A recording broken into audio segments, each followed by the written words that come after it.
Good morning, early game crew. Not the best of news to start the show with. However, we will make the best of it. We will celebrate a life well lived as one of the greatest coaches in South Carolina athletics history and one of the best coaches in the history of college football passed away yesterday in Lou Holtz at age 89. I'm Elijah Campbell. He is Preston Thorne, who played for Coach Holtz and has a bank of Coach Holtz memories. And she is Jen Jensen behind the glass. And we are here with you until 9 o'clock. But we only have Preston here for a good time, not a long time. That's right. So we are going to cram in a lot for the Lou Holtz Power Hour, the Lou Holtz Remembrance Power Hour here this morning. As maybe the guy who turned around, maybe I was trying to think last night when I was kind of conducting like my tweet about Lou Holtz. Like, was this the greatest turnaround in SEC history in terms of how low a program was and how he brought them relevance? I'd have to obviously go look and recheck, but I think you'd have to say yes, because it's not only just the record that he turned around the mentality of the team and the place and everything around the area. You know, we still deal with it. A lot of the things that we still deal with, some of the PTSD as fans here, but for a brief moment in time, he got everybody to say, like, maybe we can. Like, you know, like the Red Sox, I think they were in 2004, like, why not us?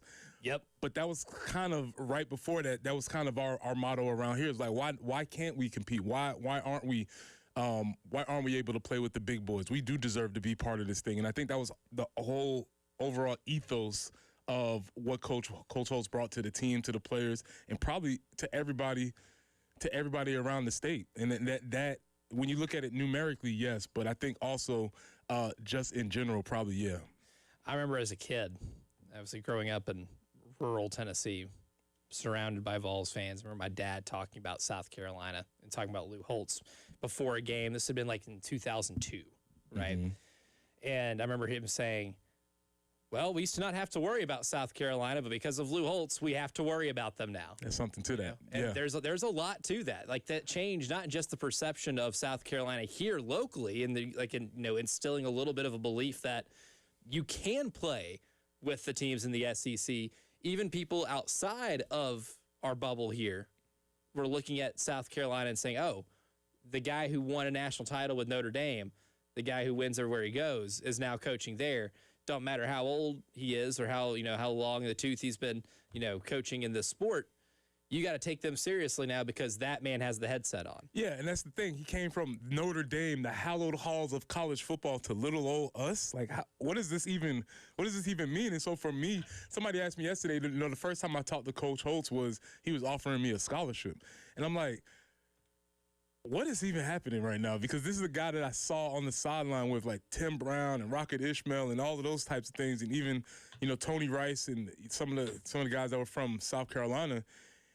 And I was like, what? This is even at the time I knew this is strange. This is a weird thing that is happening. So for that person to come and be with little old us was very significant. Yeah, it changed a lot. And it took some time to get there, too. That's the crazy thing about some turnarounds is sometimes they're not instant. And especially in society here in 2026, we expect it to be done now, right? Like, we have these little things in our hands where we can just, log into it and we can find information now. We can get almost whatever we want as soon as possible, right? Patience has become more of a virtue, but it had to be there for the first year, too, because it didn't start off very well. And I think my favorite Lou Holtz story that you have told me was after the 0-11 season, he didn't hide behind the offseason. There was a letter written to the Gamecock club that everybody got that pretty much explained, hey, what happened this past year isn't happening again. We're taking this thing and we're moving it forward. I want to sincerely thank you for your overwhelming support. Your attendance and the enthusiasm you showed this past season exceeded my expectations. Many will say this team did not deserve such support. Those naysayers are not part of the spirit and loyalty, which is the backbone of Carolina. There are no better fans in this country than the Gamecock fans. Anybody can get knocked down, and we did. However, we plan on getting up, but we need your help. I know you will look to renew your 2,000 membership in the Gamecock Club. The only answer I can give you is this. We need you. Those funds will help us do so many things that will lead us to the top of the SEC. In closing, the Lou Holtz family, please allow me to offer you a new year. And he talks about some of the things that he says as we're pulling it up. So, first of all, 25 years ago, we still needed money. Nothing has changed. Time is a flat circle. Don't think that we didn't need your money 25 years ago. But this is the thing, is he kind of talked about what the things that was happening, and even reading through the letter, he's kind of says, there's been a lot written saying that the fact that I might leave Carolina. As I've told you many times, I'm totally committed to bringing a football championship here. This was a difficult season for me and my family at the time. His wife was diagnosed with cancer, and so it was a whole thing going on at the time. And so he just reiterates his commitment to the program. Of course, they go from 1-20, 1-11, 1-10 with Brad Scott, who Brad Scott, by the way, was the hire at the time. If we were doing this sports talk radio show at that time, we get a chance to get the offensive coordinator that coached for Florida State, Charlie Ward.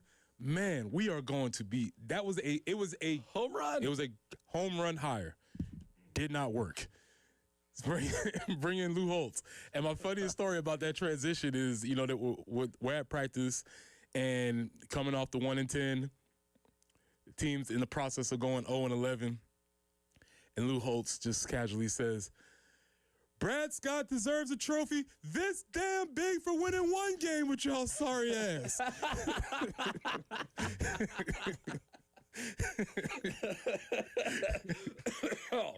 Pantomime's this good. Big. He's like, fully stretched. I don't know how it happened.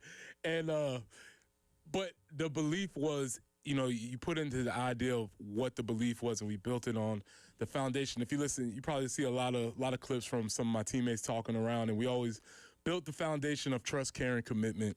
That was the baseline, fundamental thing that we had, sort of like Shane had to find joy or whatever. Every team, but the baseline was trust, care, and commitment, and we sort of just ran on those principles, man, and he was the architect of what this team and this program, I would argue, needed, especially at that time.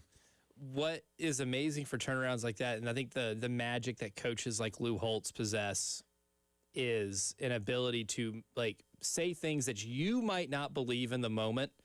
That maybe sounds like coach speak. It sounds cliche, especially when you are in the midst of a long losing streak and the reputation of the program. Like the time you went in, you knew the reputation of the program that you were entering, right? Mm-hmm. You didn't have constant internet access, but you had a newspaper. Right. Yes. You had a television set, you had all the tools to know that, hey, it's not been really good here the last couple of years.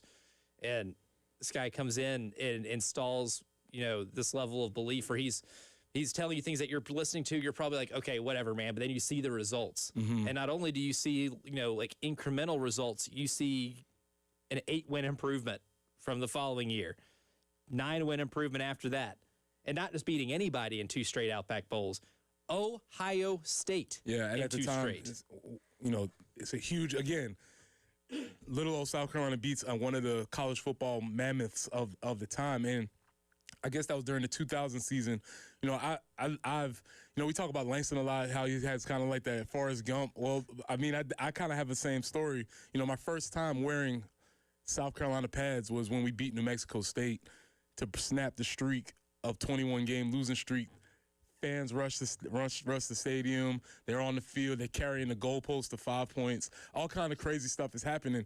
And I'm like, wow. This is what it's supposed to be. This is how it's gonna. This is how it's gonna be all the time. Then the next week, we played Georgia, and we beat Georgia. Shout out to Dennis Quinn, the 3 interceptions against Quincy Carter, 5 picks that game, and we do it again. And the fans get on the stand, bring it, and it was like, man, what a time to be involved in a program. And sometimes you're in the midst of something special, and at that time we definitely had an understanding that we were in the process of doing something really special that hadn't been done here before.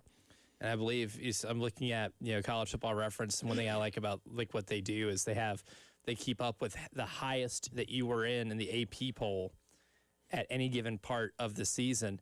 And you look, at 2001, at one point in 2001, You were a top 10 team in the country. A year and a half before that, you were winless. It's wild. Yeah, we were top 10. Thank you very much, Elijah, because that was supposed to be a good thing that you did. But I believe we were number 9 in the country, going down to Arkansas, where Preston Thorne would start his first game against Jason Peters. No. No. Didn't work out well. Bad memory for you. CBS, all my fans, all my family across the whole country, watch your nephew play, watch your grandson play. He's going to be on big-time TV. Oh, no. Oh, no. Who's the Goliath he has to play against? Stop doing that to my baby. So how did you feel after that game physically?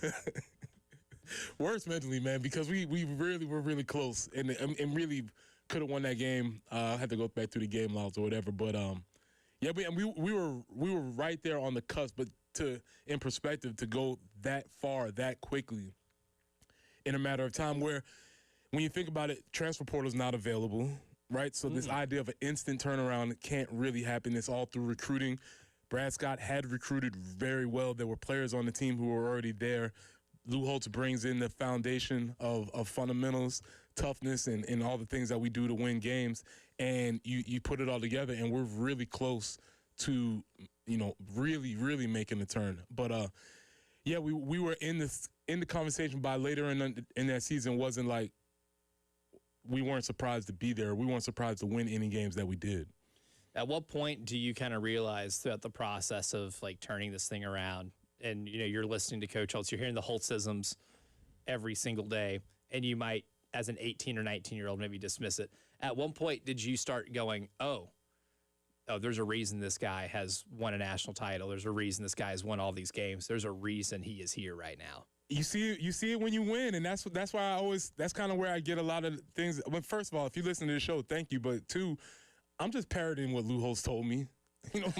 What I learned about football is from Lou Holtz, and I was very fortunate because I played for John McKissick before that. So I played for football royalty, but I'm just parroting what they taught me about the game. And so when you start winning, you start thinking like, all right, I thought that was crazy. I thought it was ridiculous that we had a 2.5 hour practice where we worked on a 6-inch football step for 15 minutes, or we had to do special teams for 30 minutes before we even started. I thought that was stupid, but guess what? We're winning. Results. And you get the results, and that's why I always say, like, it's very difficult for coaches to preach. So let's take Lamont Paris. I don't think there's any denying that he knows basketball, that he understands it. But it doesn't matter what you're saying when we're not getting the results. It's very hard for me to go to practice and do the things that you're asking me to do when we're not getting the results. So Coach Holtz was extremely difficult on us, very tough, taskmaster, all the words that you would use. But when you saw it working, you're like, all right, there's an end to this. There's a reason why we're doing these things. Yeah, once you see that proof of concept, that certainly changes a lot of things. It helps you ultimately win, and then you get the proof of concept. You believe you can win, but winning is not just something that was talked about on the field when it came to Coach Holtz. He also used win as an acronym that you can relate to later in life, and we'll tell you about that coming up next here in the early game.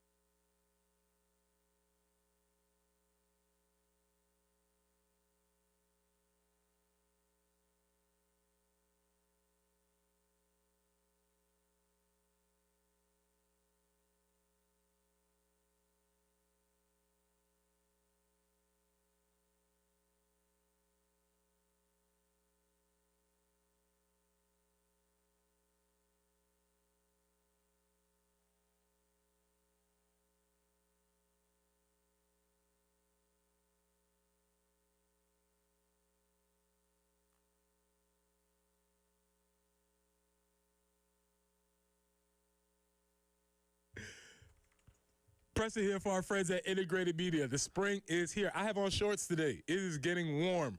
That means you probably need to start getting your outdoor setup ready. The folks from Integrated Media can help you out with that. Samsung Terrace TVs that are waterproof, Sonos outdoor speakers for TV and music so you can watch all of the big games that are on the way. You got a big basketball tournaments that are starting. One started now already. Big golf tournament that's on the way. All these things are happening, and you can be set up to watch them outdoor on your porch or your deck or wherever you do with the folks from Integrated Media. From home theater setup to adjusting your thermostat or monitoring your security systems from your cell phone, Integrated Media is the company that you need to call. So call Nathan and Michael at 803-948-8327. That's 803-948-8327. Or you can reach them online at integratedmediainc.com. That's online at integratedmediainc.com.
We don't have any accidents to report at this time, but they are still working on repairing a water main break from yesterday at Gervais and Assembly. So if you're coming up Assembly and you're going to go past the State House, there's only one lane that is open.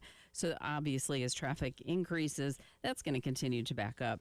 If you were heading on Assembly Street, say right there at the intersection of Assembly and Gervais, and you're heading towards like the fairgrounds, you're going to have to detour a little bit there. So just be mindful of that. That could continue to slow things down this morning. Weather-wise, though, 80 today, 83 tomorrow, 83 on Saturday. So nice forecast ahead, and we do change the clocks coming up this weekend. Right now, it's 60.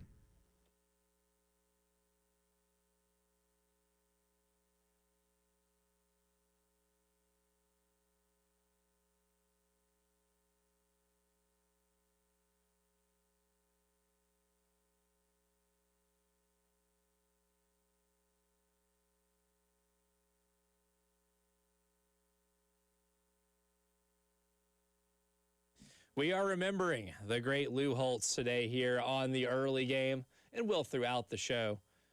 803-404-6100. That's the AAA Heating and Air phone lines, and that is where you can weigh in on your favorite Lou Holtz memories. And Carlton, our pal Carlton, is on the line this morning. He wants to share some Lou Holtz thoughts. Good morning, Carlton. Welcome to the early game. Good morning. I have to think about my life as a 66-year-old.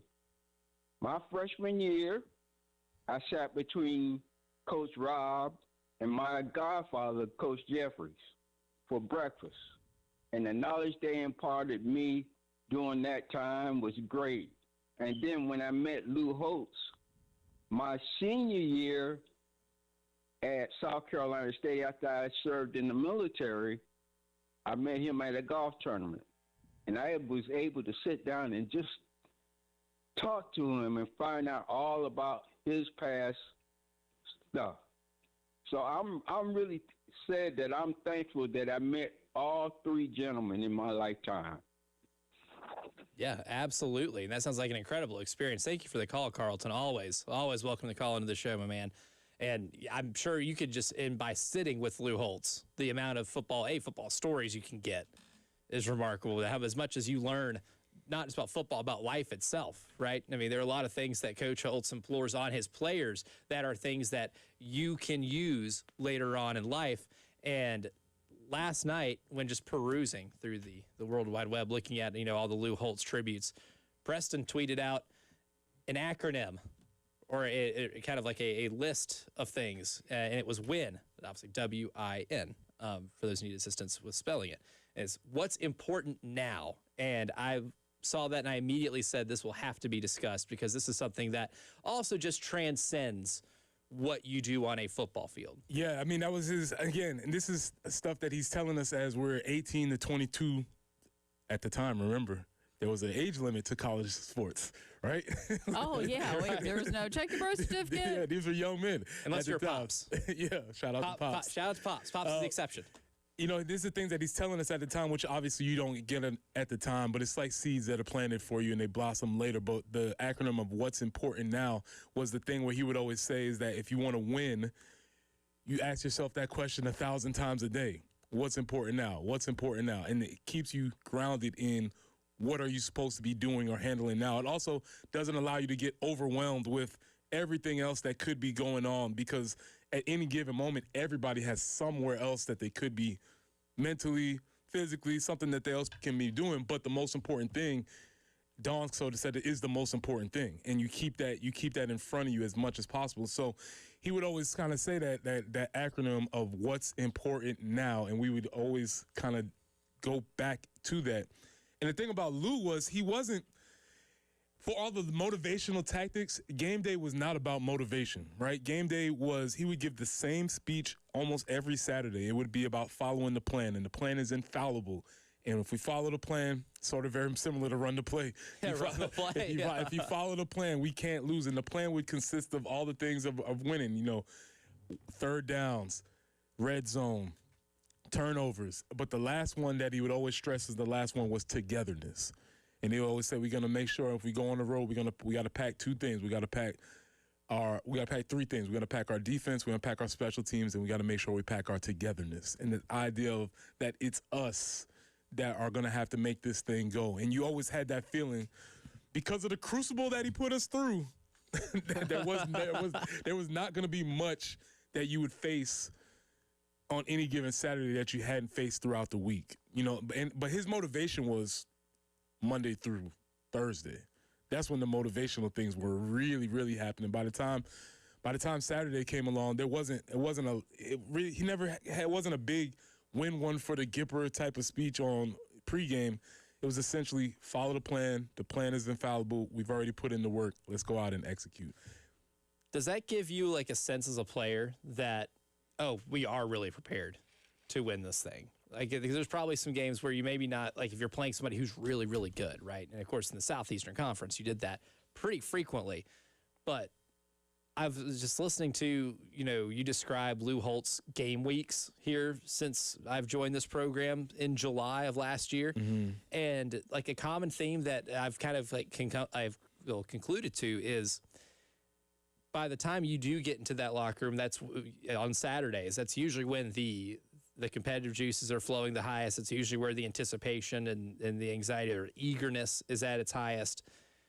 But if you have like a feeling of we are incredibly prepared to do this, that it probably does alleviate a lot of this. And maybe, Coach Holtz's attitude towards that of, hey, I don't need to tell you anything you haven't heard already, right? Because we took care of all that Monday through Friday. Yep.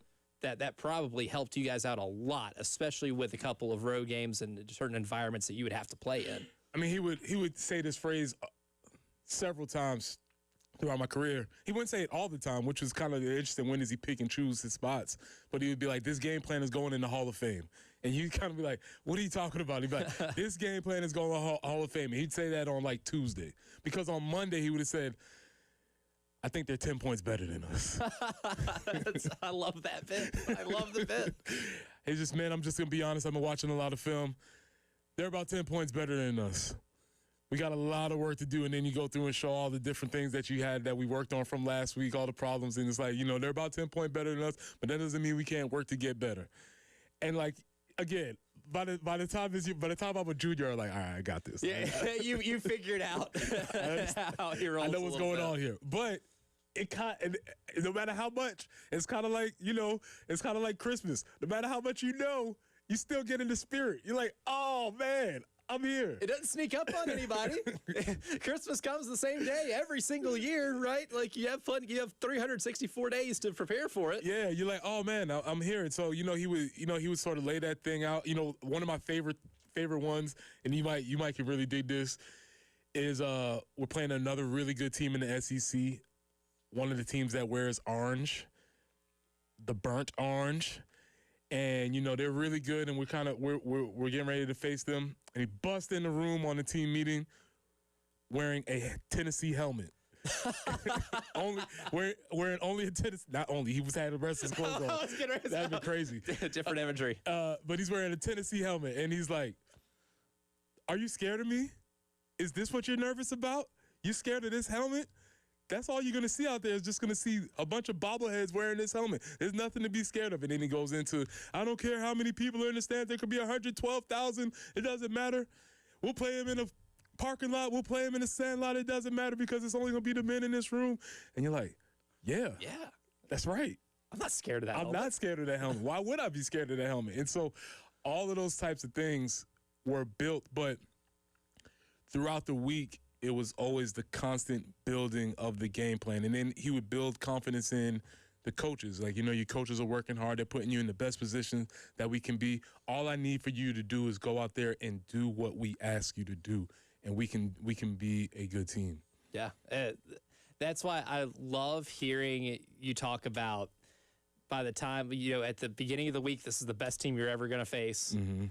And it's almost kind of like a reverse psychology thing. Then eventually you get to the point at the end of the week where he's saying, we're having a really good week of practice. You guys can't beat them. And it's amazing. Even by the time you figured out that this is kind of like the cycle, it still works. Yeah. That it still works. That he still convinces you that you can beat anybody in the country. And I think that's maybe the most valuable thing any coach can have. Is to give you that form of belief, is to put into you that you can do this, to put into you the idea that I am going to, and so there's a confidence aspect. I have to believe in my coaches that they're going to put me in a position where what they're telling me to do is helping me be successful. And that's what he was able to do so well on so many different aspects. But again, it wasn't trickery.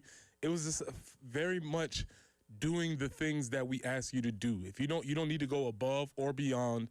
You do what we ask you to do, and we'll put ourselves in good spots. And then again, remember, I always say the same thing. He didn't, because he had that play, but then also if we were supposed to be the team, remember, we have no obligation to make this close. Right. You know what I'm saying? Like, y'all are prepared. Let's go out there and play the game. So he was just always very much in tune with what and how to motivate folks. We'll take a quick break from Coach Holtz, and we'll discuss him to end the hour. But coming up next, speaking of coaching, there's a lot of coaching discourse on the internet yesterday, and it includes our own Jack Veltri. We'll discuss next.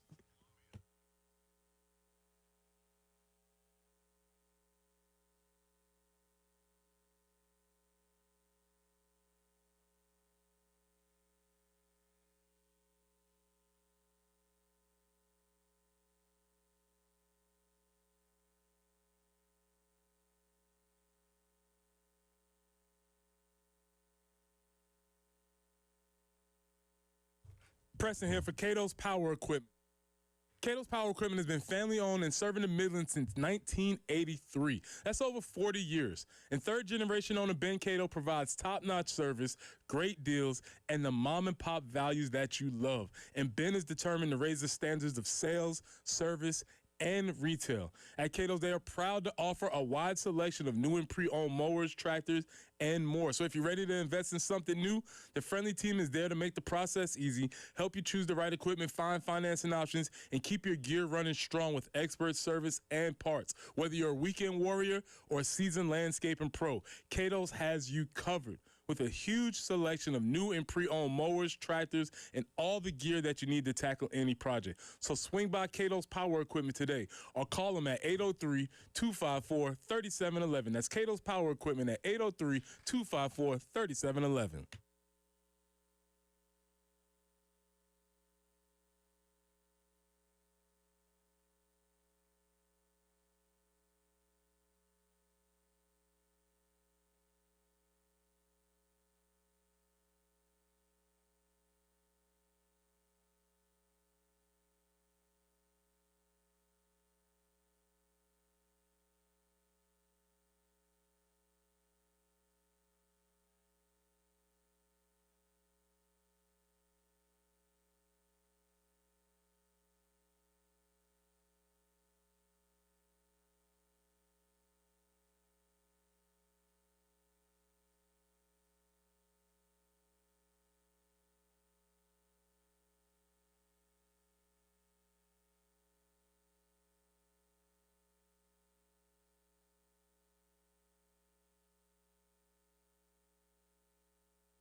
No accidents reported at this time, but a reminder about the water main break that had happened yesterday, and they're still working on getting that repaired at the intersection of Gervais and Assembly. So it impacts traffic if you're heading towards the State House on Gervais, and it also impacts traffic if you're headed kind of in the direction of heading to the fairgrounds on Assembly. So that is a slowdown area that you might want to avoid. Aside from that, though, no other accidents to report. And we are looking at beautiful weather for today through the weekend. 80 today, 83 tomorrow and Saturday. 60 currently on the early game.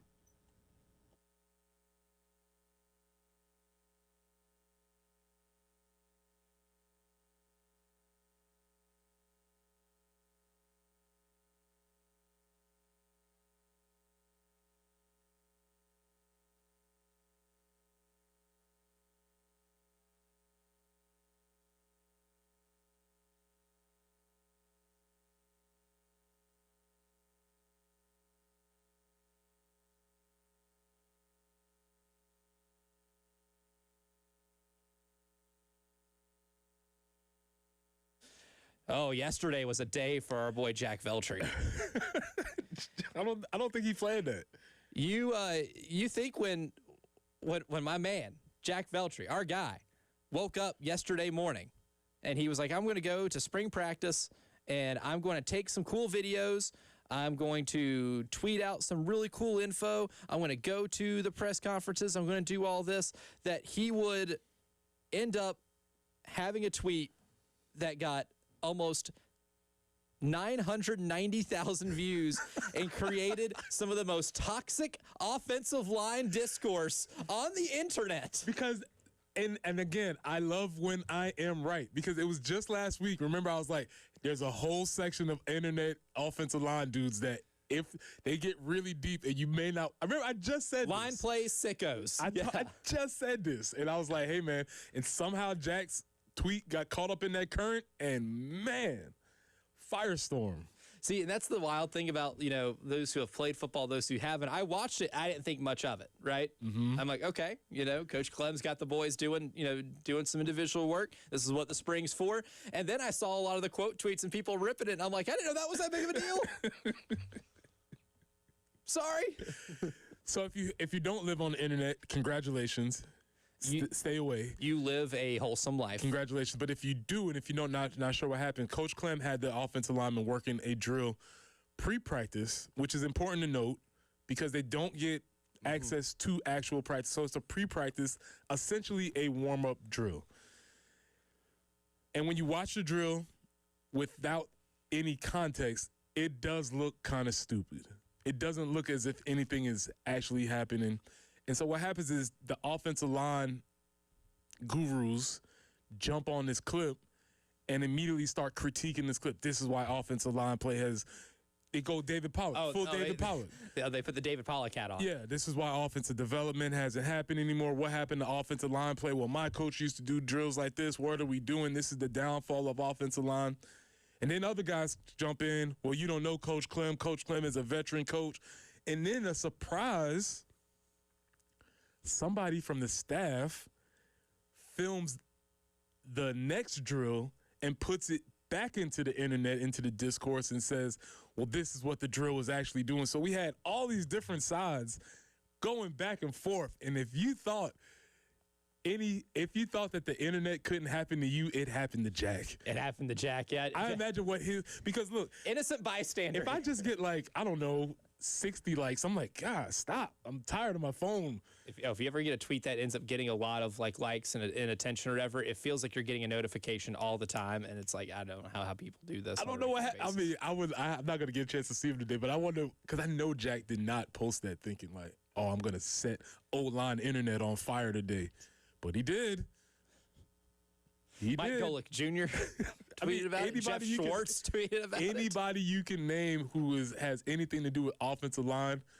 Like I said, Duke Manyweather, who is one of the offensive line gurus, he jumped on it. LaCharles Bentley, as noted last week, had a very long, very good discourse on it, where he was essentially saying what everybody probably should say. On anything you see on the internet, we don't know the context of this. Everybody take a second, breathe. Let's figure out what's going on. Yes, this drill does maybe look stupid, but we don't know exactly what's going on. And I would say that's what we should probably do with everything that we see on the internet. Ask a bunch of questions first. I mean, wasn't Abraham Lincoln the one who said, if you found it on the internet, it's probably true? I saw that on the internet. I think so. Yeah. I think you're right, yeah. And it had a picture of him, too. Right, exactly. Yeah, so it had to be true. Honest, it was a selfie. I mean. See? Yeah. That, I don't know if there's any other way to prove validity of Yeah, if it's a selfie, it has to be true. Yeah, and it had to be him saying it. Yeah. Yeah. I mean, I'm sure somebody can find a video of him saying it because he said it a lot. Yeah. So, And so everybody jumps on, and obviously we are in a tough spot as far as offensive line. We're still very much sore and tender in that spot. And so people are jumping on, oh, this is going to be the offensive line coach. What are we doing?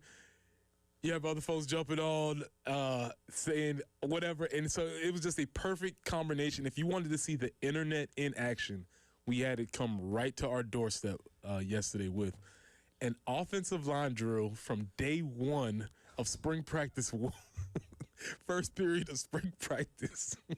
we as a football society have become so starved for football content. We didn't even make it a full month since the Super Bowl, and we're already arguing about offensive line drills.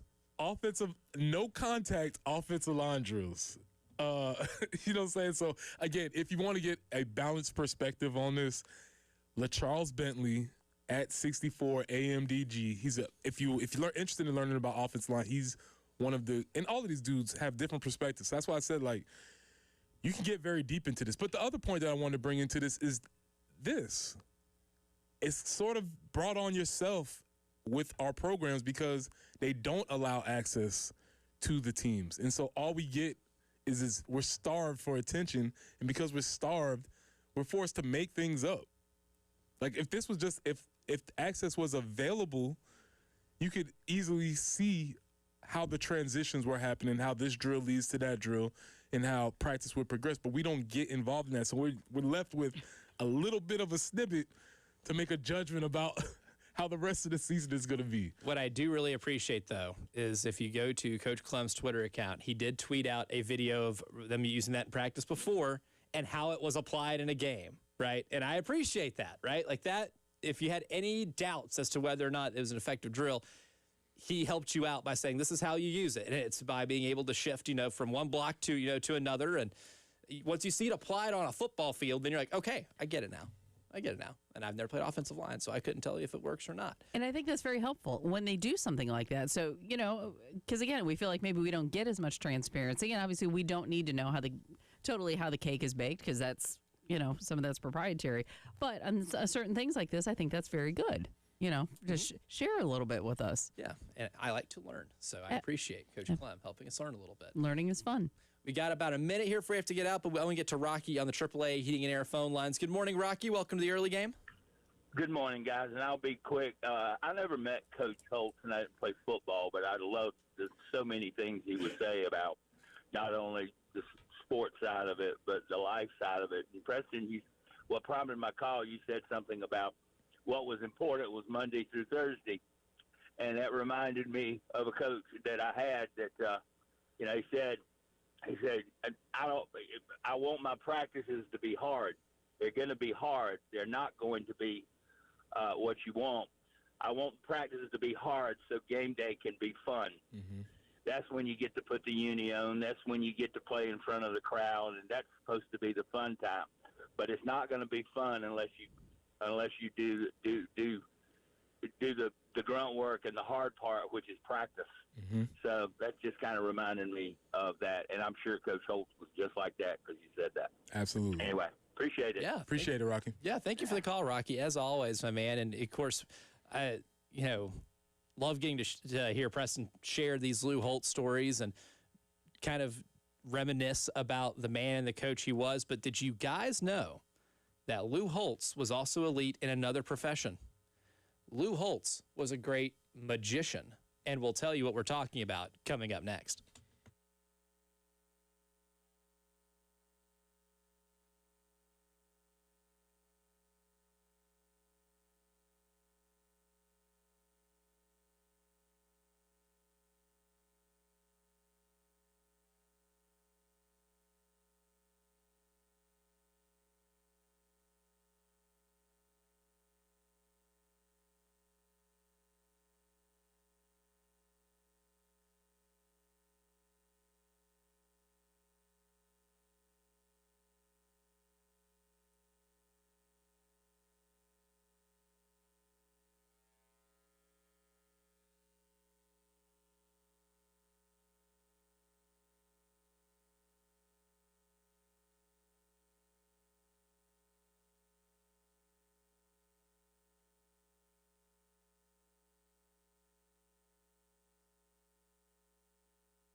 Lou Holtz won a lot of football games, and he changed a lot of lives. And we're remembering Lou Holtz today after his passing at age 89. But one thing that you might not have known about Coach Holtz, not just who that, great coach in football and in life, and not just a fun analyst on ESPN, because that does kind of get lost in the ether because of how important he was here, But he was also a magician, because he would do this bit. And it was literally, not figuratively, a magician, but literally. Literally a magician. You might be like Elijah. Yeah, I mean, it is magic to go from 0-11 to winning 8 and 9 games, in back-to-back seasons after that. And, being at one point in 2001 top 10 in the country when just a year and a half ago you were winless. That is magic, and that is part of being a magician. But Lou Holtz was also a literal magician. Just like any other newspaper. You have front for people who want to read the news. You have the comics for people who can't read. And you have the editorial page for people who can't think. But you can't let people tear you up. You can't let people destroy you. You can't let people say you aren't going to be great. Don't ever let anybody tell you you can't do something. My personal belief is there isn't any obstacle that's going to keep me from being successful. Difficult, you're doggone right. That's why so few people achieve success. Don't let people tear you up. Don't let people tear you down. Don't let people cause you to lose the faith and confidence you have in yourself. Because if you really have a strong faith and a strong belief,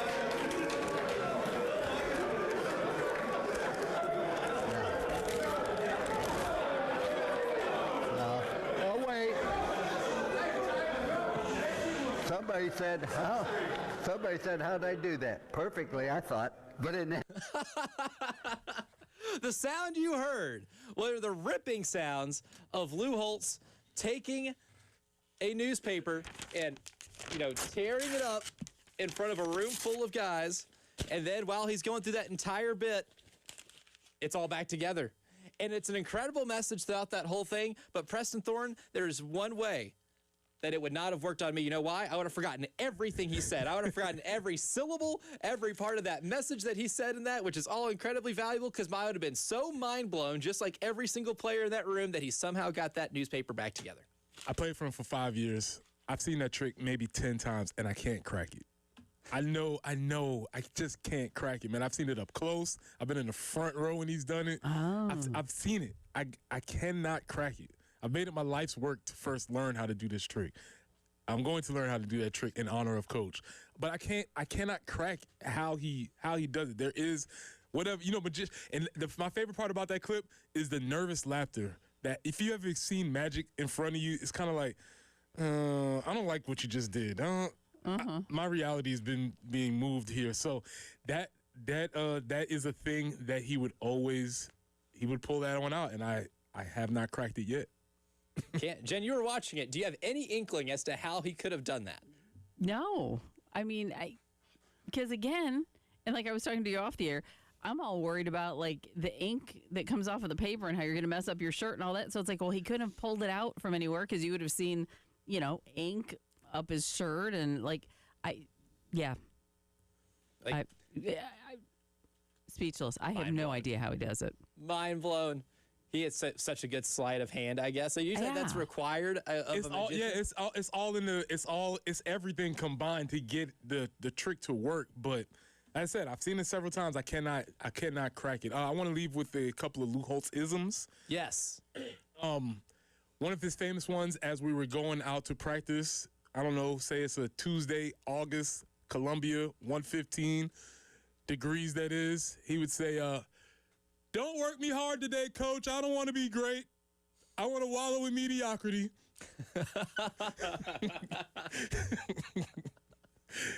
I hope everyone has a smile on your face and a song in your heart. Aww. It was 115 degrees. I did not have a smile on my face nor a song in my heart. Oh, yeah, none. Neither. Sorry, Coach. I can't fulfill that. He would always wear that, sweater for practice, and one day somebody asked me, like, Coach, how you wearing a sweater? Like, you're not hot? And his famous response was, you can't get water out of a rock. Okay. Remarkable. Wow. On the spot. Can't get water out of a rock or the wind's blowing. And he's like, I don't know, fellas, you don't have to worry about the wind blowing me around. I got my wallet in my back pocket. I'm good. Okay, that goes really hard. And these just be things you just say off the cuff. Be like, all right, man, I got you. Serious flex. Always, Okay. always ready, man. And the last one, Langston and I sent him an email about our book. He was, he sent us an email. He was always in attendance. I've seen him at teammates' funerals, teammates' weddings, always in attendance, always there for us. The last thing he said for us was, that kind of, you heard the speech, if you commit to us, you commit to us for 4 years. You're not just, this is not a 4-year commitment. This is a 40-year commitment. You kind of heard that. He sends us an email and he goes, I told you all when you recruited to me that this was a 40-year commitment, and it looks like your time's almost up. What do you want? And then he bought some books. That's awesome. Your time's almost up. What do you want? This is like 2 years ago. He never forgot. He never forgot. He did promise you a 40-year commitment. Your time's almost up. What do you want? Wow. I love that. So clever. Always. Always. I mean, that's the thing. Sharp. Always sharp. Always. And even some of the guys, they had a real big celebration 2 years ago when we played in the Gator Bowl, when we played Notre Dame. A lot of guys got a chance to kind of see him, and everybody was like, okay, this might be one of your last chances to see him. And everybody said, sharp as ever. Always till the end. Always ready with a one-liner, man. Always had that quick wit. Yep. I'll never be able to see a quarterback throw a ball down the field to their star wide receiver in triple coverage without thinking of, there's my buddy. Guy's wide open over here, but nope, there's my buddy. Or, we could go on and on, but somebody was celebrating a play they made on special teams, and he was not fond of that, and he goes, you're over here making plays, and then you got to get up there and celebrate, and you got to say, hey, Ma, look at me, I'm a dumbass. Oh, that's great. Thanks, Pops. Thanks, Coach. Yeah. Won't do that again. Won't make that mistake again. 1 hour down, 2 to go. Nick Harvey's going to sub in for Preston Thorne. We'll continue discussing the legacy of Coach Lou Holtz here at South Carolina. And we'll also come up next, hear from Lenora Sellers. He speaks. What did QB1 have to say going into a very pivotal spring practice session? We'll discuss coming up next.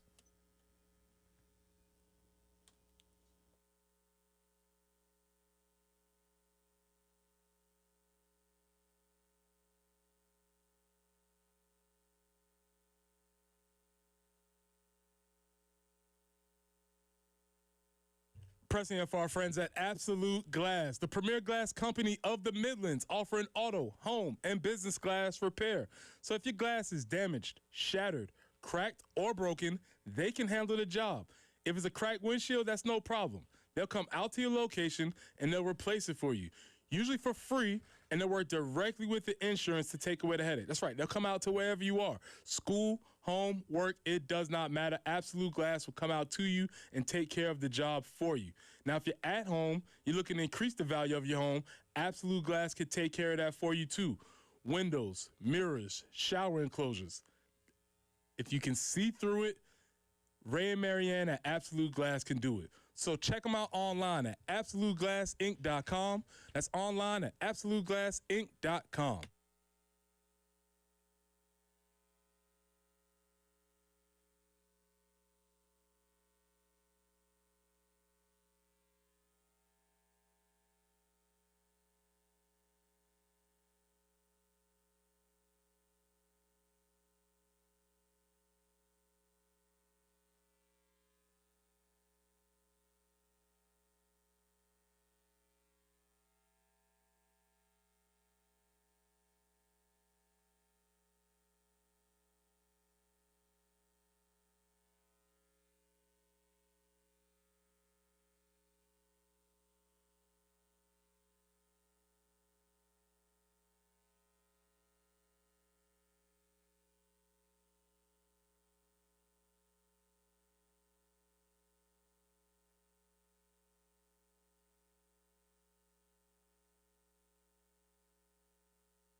Woodland Hills Road at St. Andrews Road. We have an injury accident there, so allow a little extra time if you have to pass through that area. And also try to avoid Gervais at Assembly. They're working kind of in the middle of the intersection to repair a water main break. So if you're heading towards the fairgrounds, you will have to detour if you are on Assembly. And if you are on Gervais heading towards the State House, that's going to be slow going because there's really only about one lane that is passable at this point. So again, just try to avoid that intersection if you can today. And the weather looks great, 80 for the high today, 83 tomorrow and Saturday, starting off your morning nicely at 60.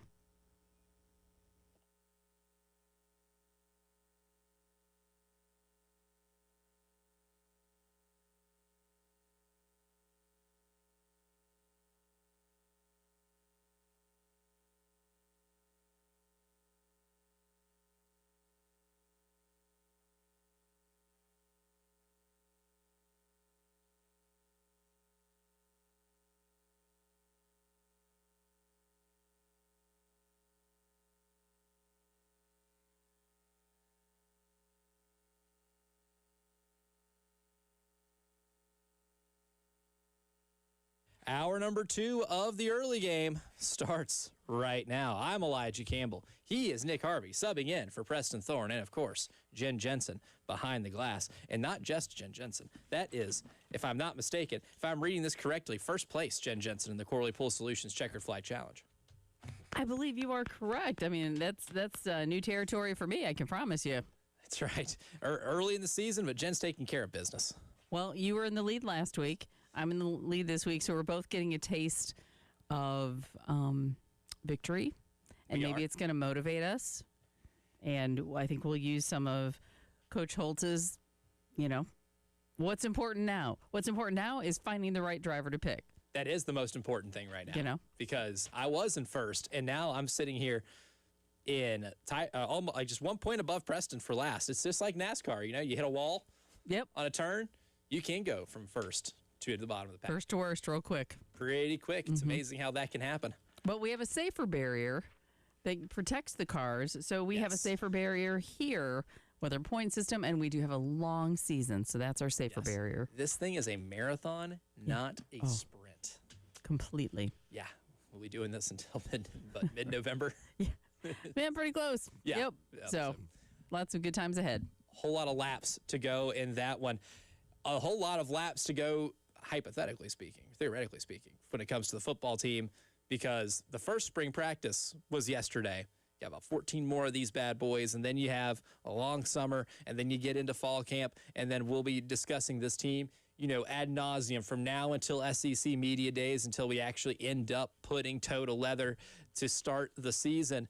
But with spring practice starting yesterday, Lenore Sellers spoke, and Lenore Sellers is going to be the initial talking point for any national media, talking head or any college football analyst. When they look at South Carolina, they're going to take the first notable of 16 is coming back, and he is going to be the quarterback for South Carolina.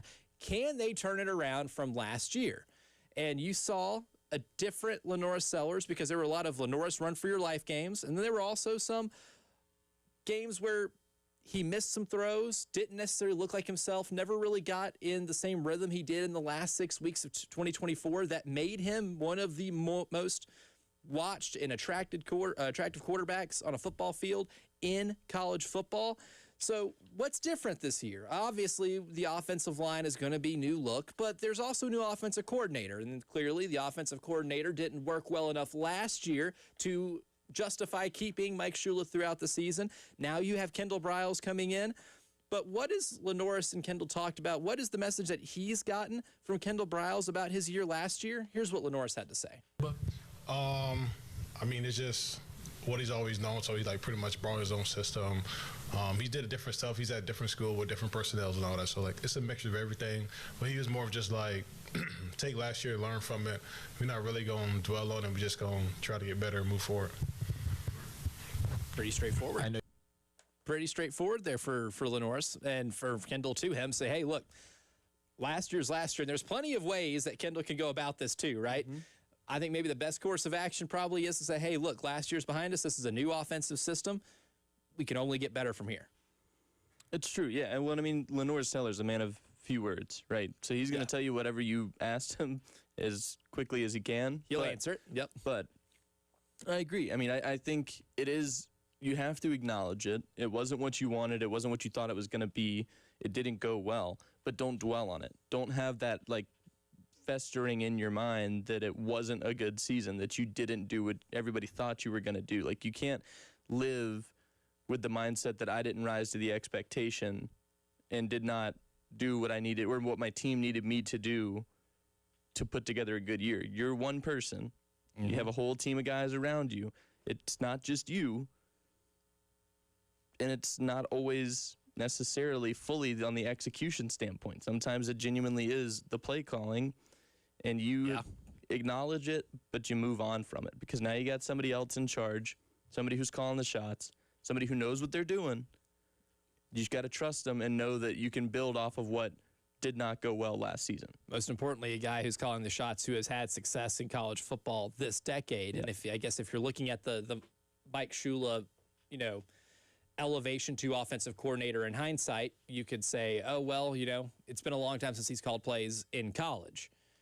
That's not the case for Kendall Briles, right? And the offense is going to be maybe more tailored to his strengths. And I have a hard time not believing, and it was a double negative there, hard time not believing that Kendall Briles looks at this job and says, I'd be excited to take it even if there is no Lenora Sellers. I think that's a really good selling point. And if I'm an offensive coordinator like Kendall Briles and I'm looking at all the places that I can go because your track record has allowed you to maybe have your pick of the litter of where you're going to be calling plays, that you look at a place like South Carolina and you see that guy's skill set, and even though he had the year that he had last year, that quarterback from the last 6 weeks of 2024 is still in there somewhere. You know that, he just doesn't lose that he still has like all those traits, all of the tools needed to be a really good quarterback in college football and to take over games.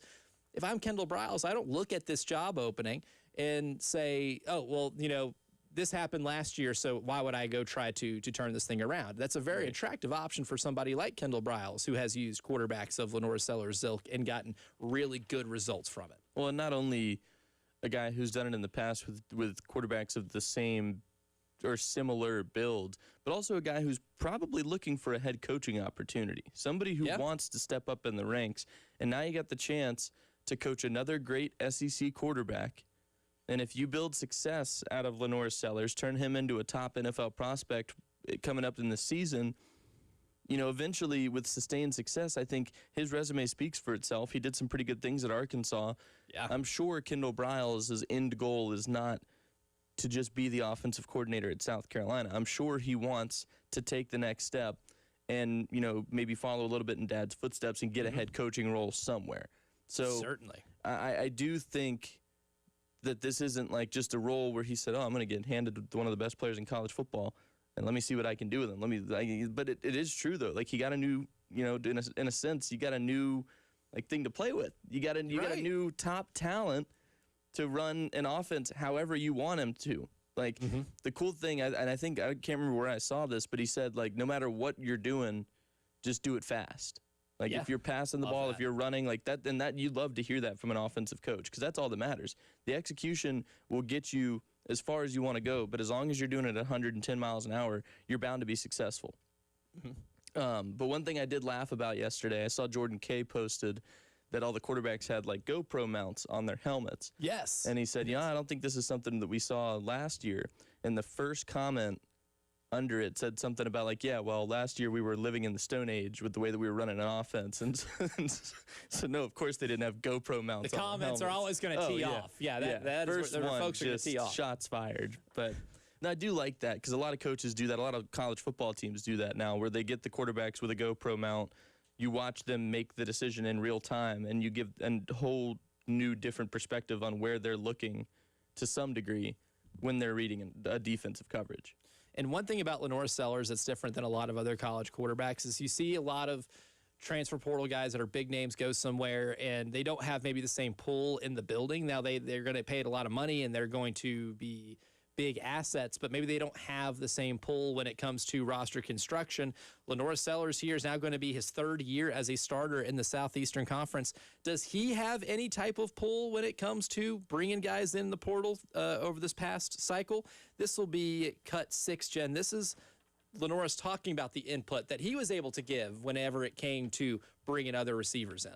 I was up here during pretty much the whole time the period was open with Coach Browse when they first took the job, and he got all the papers signed wherever we needed. So just watching film, letting them know if I liked the guy or how they felt about a guy. Before I sent them a guy or something, they checked them out and let me know how they felt. So it's kind of mutual, I would say. See, that's what I like to hear. I like to hear that it is mutual. Obviously, there's a dichotomy you have to be able to master of not letting, the player be your GM, but at the same time saying, look, this is the guy we're looking at. We think he can fit in our offense.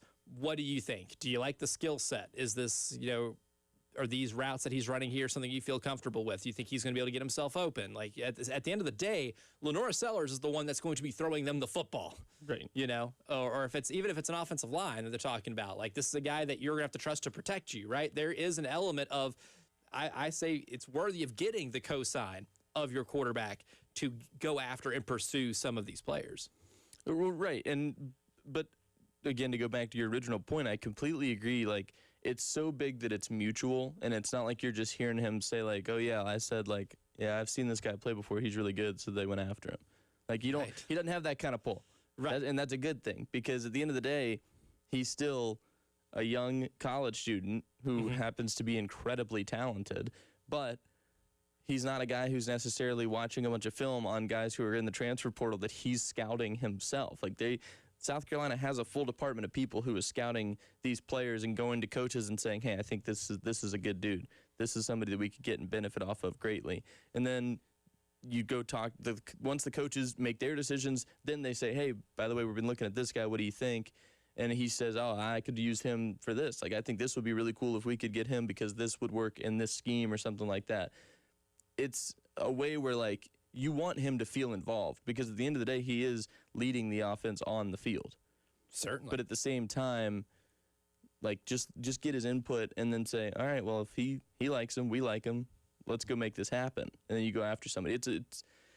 It's a much more simple process than I think some teams might portray it to be, where I mean, there are teams in college football where the players definitely have more of a say than they should sometimes. Yeah, right. And they're getting plenty of examples out of the portal. Like, yeah, that's my buddy. We were in 5th grade together. Hit him with that Lou Holtz. There's my buddy. Yeah, exactly.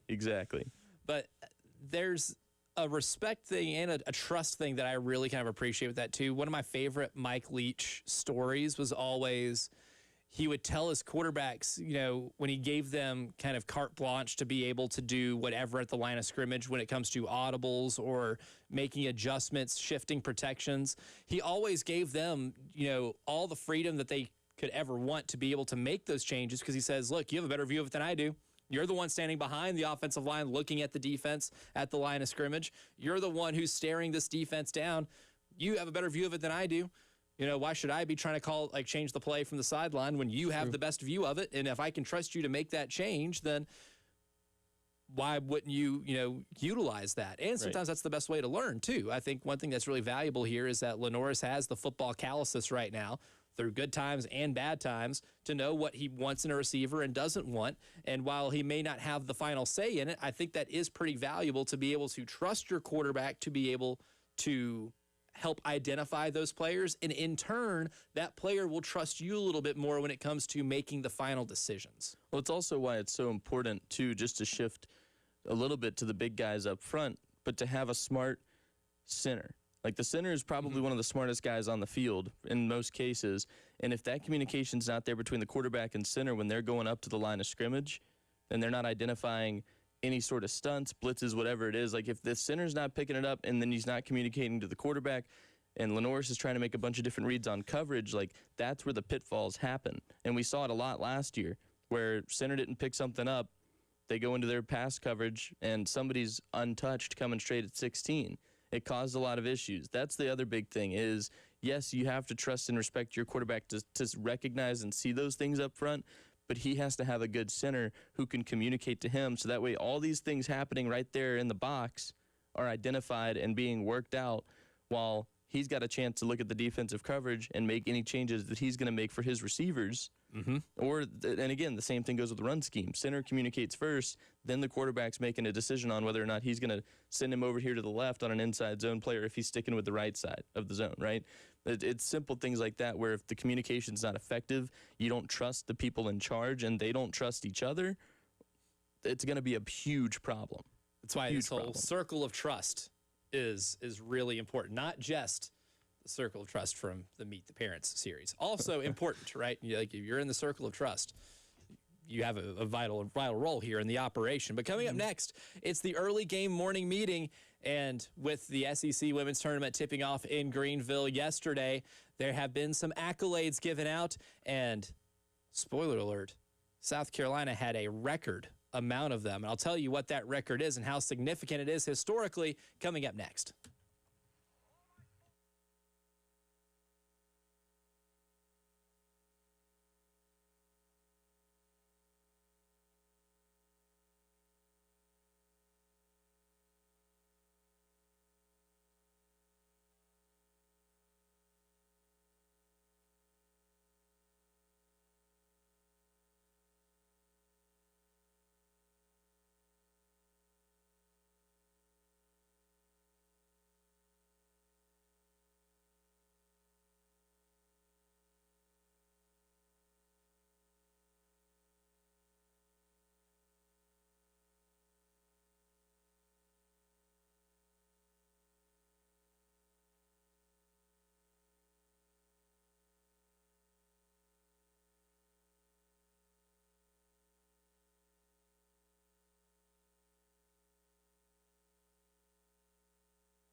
Still working an earlier tie-up, Woodland Hills Road at St. Andrews Road. There's an injury accident there, so be careful. Also be careful at the intersection of Gervais and Assembly. They're still working on getting things fixed from a water main break, so it is impacting traffic, especially if you were headed on Gervais towards the State House and if you were headed on Assembly, kind of in the direction of right at that intersection heading towards the fairgrounds. So 2 areas that you might be mindful of and try to avoid. 80 will be your high today, 83 tomorrow and Saturday. Great start to your day. It's 60 right now.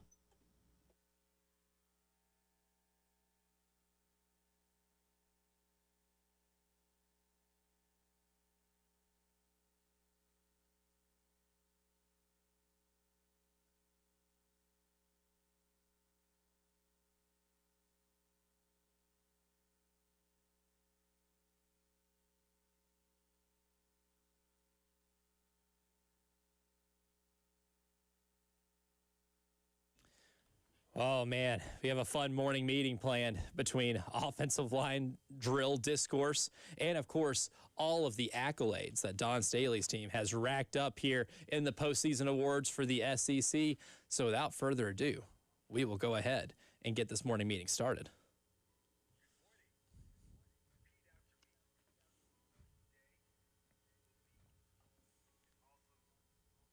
Yeah, it will.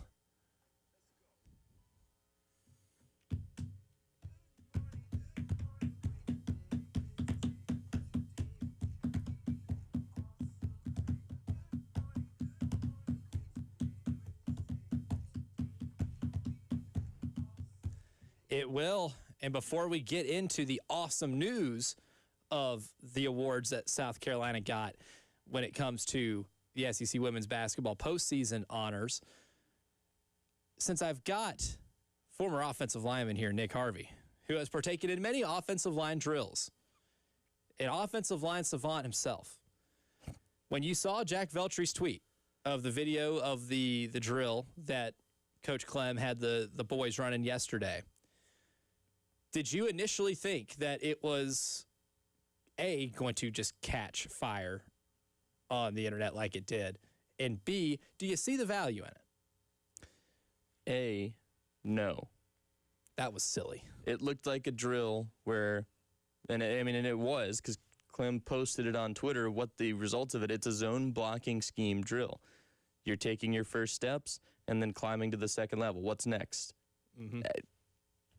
There's dudes who played in the NFL, who are coaches or do like work with offensive linemen now, who were commenting and saying like, I don't see the benefit of this.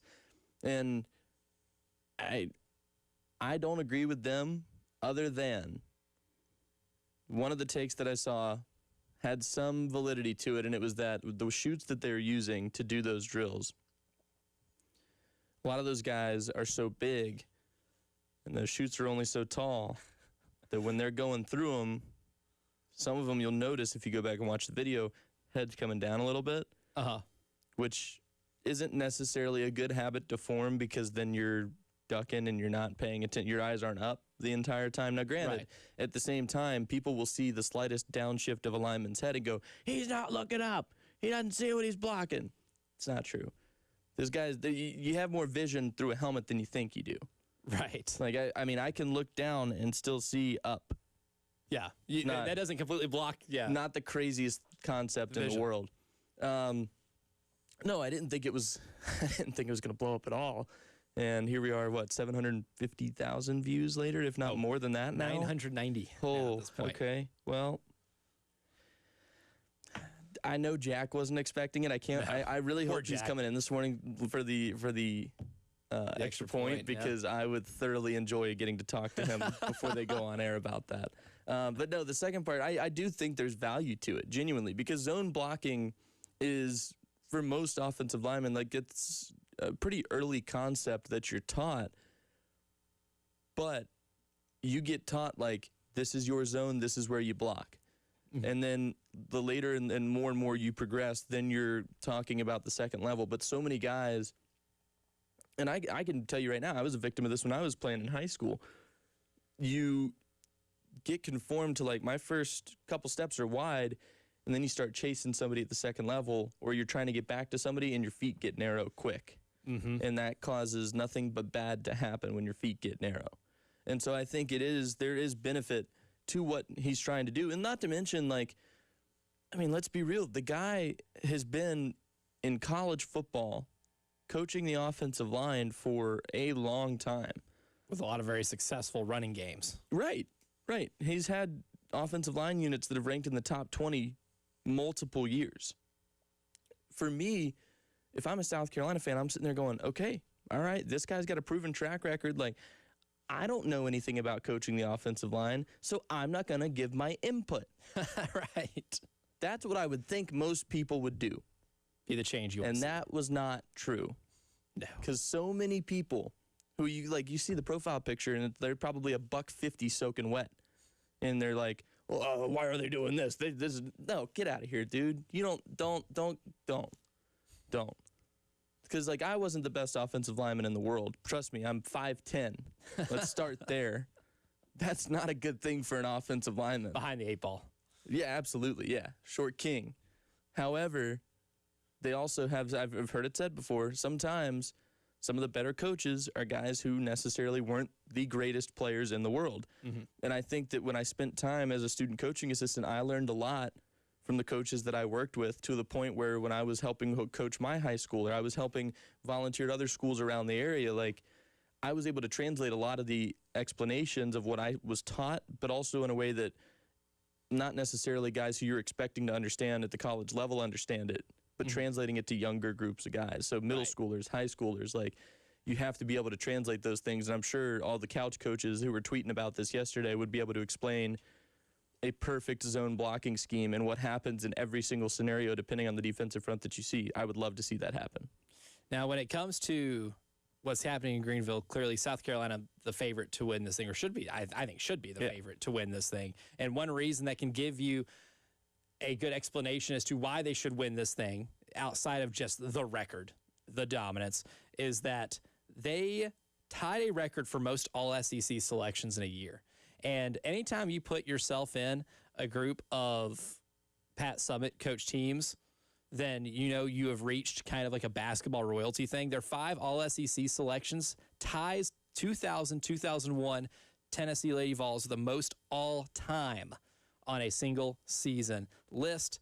And then, of course, Raven Johnson winning Defensive Player of the Year. Very well earned. I mean, sometimes when people vote on these things, it's, oh, who blocked the most shots per game? Okay, that's going to be our Defensive Player of the Year. That has happened in so many seasons in basketball at different conferences, even at the professional level. Oh, who just blocked the most shots? Okay, that's the most important defensive player. But Raven Johnson's one of those, if you watch her play defense, it sticks out like a sore thumb because of how good she is at stopping the ball.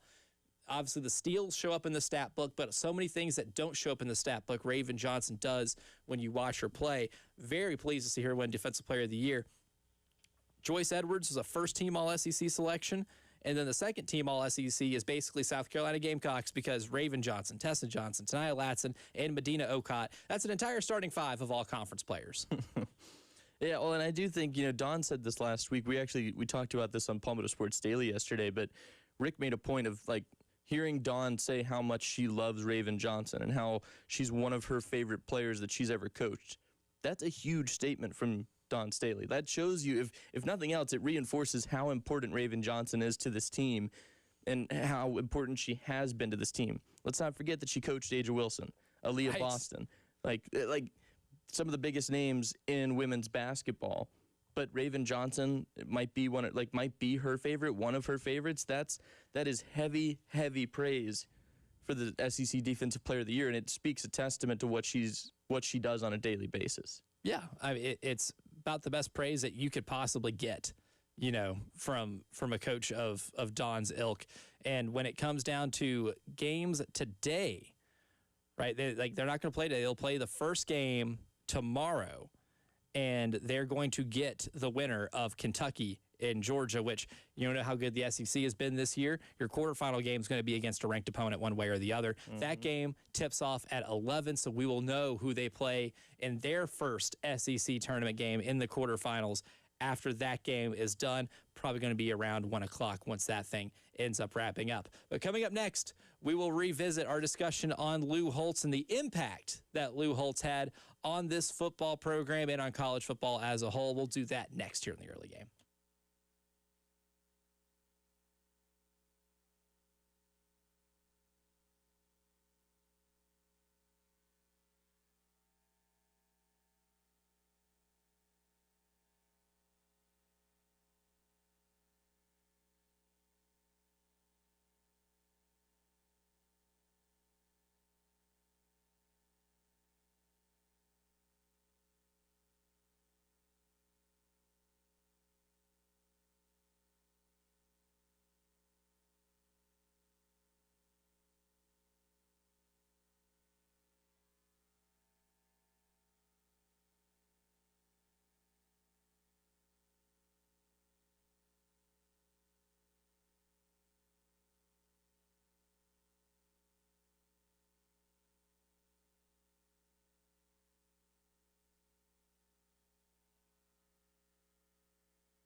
Woodland Hills Road at St. Andrews Road, still working an earlier tie-up. And also, we do have the slowdown and limited traffic flow.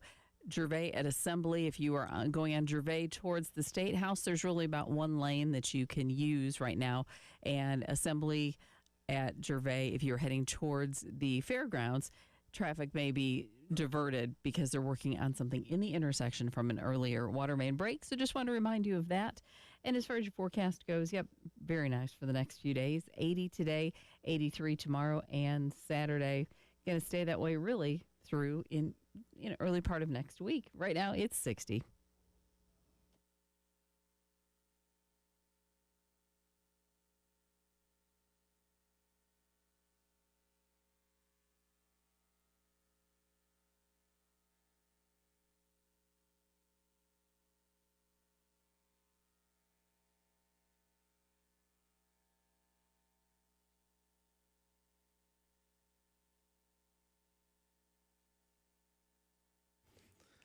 We are remembering Lou Holtz today.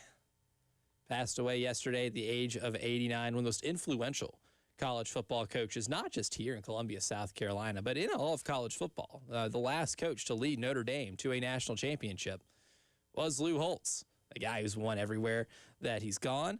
And we'll play it in the 8 o'clock. One of the highlights of his career, his tenure as an analyst at ESPN, because he had some doozies, man. Him and Mark May was such a good television combo. Yeah, we were just looking at that one over the break. I read it to you. We both had a good laugh. They were having a court segment on one of their shows arguing about the Heisman race. So great. It was so great. And Lou Holtz looks across the set and goes, he's violated one of the most basic principles I've tried to follow most of my life, and that is it's better to keep your mouth shut and let people think you're an idiot than to open it and leave no doubt. It's just... I know several that can apply to. Yeah, absolutely. It's just, man, what a guy, though. Like, truly, not only just as a person, like Lou Holtz, the person outside of his coaching resume and all that he did in the sport of football, what a good person. Like, he did so much for his community. I know he donated a lot of money to the libraries here in South Carolina. A lot of charitable work. He opened a homeless shelter while he was here and helped fund that. Like, I mean, he did a lot of really good for the community in addition to bringing renewed hope into South Carolina football while he was in Columbia. He certainly did. And before we get into more of this, 803-404-6100, that is the number to call, because I have just been made notice of that we have 2 family 4-packs of tickets to give away to the Saturday game at 1 o'clock against Princeton over at Founders Park. So if you have no weekend plans, you want to take the kiddos over to a baseball game and enjoy the day, you be callers 2 and 3 to 803-404-6100. You hear, the soothing tones of Jen Jensen's voice. Yes. That's how she answers the phone, too. Just like that. That's how she answers Absolutely. every phone. Yeah. I can promise you there's nobody in my household who's ever said I have soothing tones. No. Not once. It's the magic of radio. Is I can say that, and everyone's going to think, oh, wow, Jen Jensen's the soothing tones of Jen Jensen. Then you get home, and someone's going to laugh at that. Oh, it's called microphone and processing. It's got to be it. Because nobody has given me that compliment, at the house. But no, the game's going to be great. I mean, it's baseball. Who doesn't love a good baseball game? You got free tickets to go, and it's going to be great weather. And it's a doubleheader. I mean, come on. Yeah. What a Saturday. We'll be there for the one game, and then, you can... And you just go back out to the box office and get more tickets. There you go. There you go. You didn't spend money on the first ones. Yeah, so technically it's like a BOGO deal. Like pretty much. You win these tickets, like the freebies, then you can just buy the other ones, and then you get 2 games for the price of one. So essentially that's what we're doing here is we're BOGOing the Saturday doubleheader. I like it. I went to the game last night. So not a terrible Wednesday crowd. Yeah. Not a terrible Wednesday crowd. Great game. Yeah, they pulled off a win against yes, it is a Big South opponent, Charleston Southern, but they were a team that was playing some good baseball going into it, so you will take the wins where you can get them.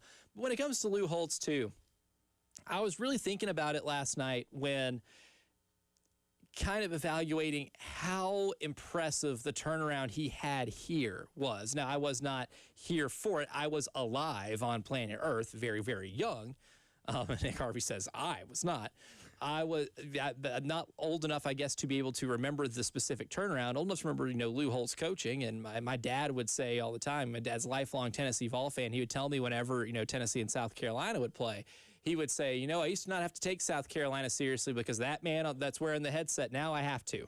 Yeah. And I think that is just a microcosm of how the country felt about Lou Holtz coaching South Carolina whenever they went, 0-11 his first year, and then the next year they have the real breakout and they bring really some legitimacy to the program. You go from 0-11 to 8-4, 9-3, and in those 2 years, you have back-to-back Outback Bowl wins over Ohio State. And at one point in the 2001 season, you were in the top 10. So, but in less than 2 years' time, Lou Holtz got them from a winless first year to being in the AP top 10 in a year and a half, give or take.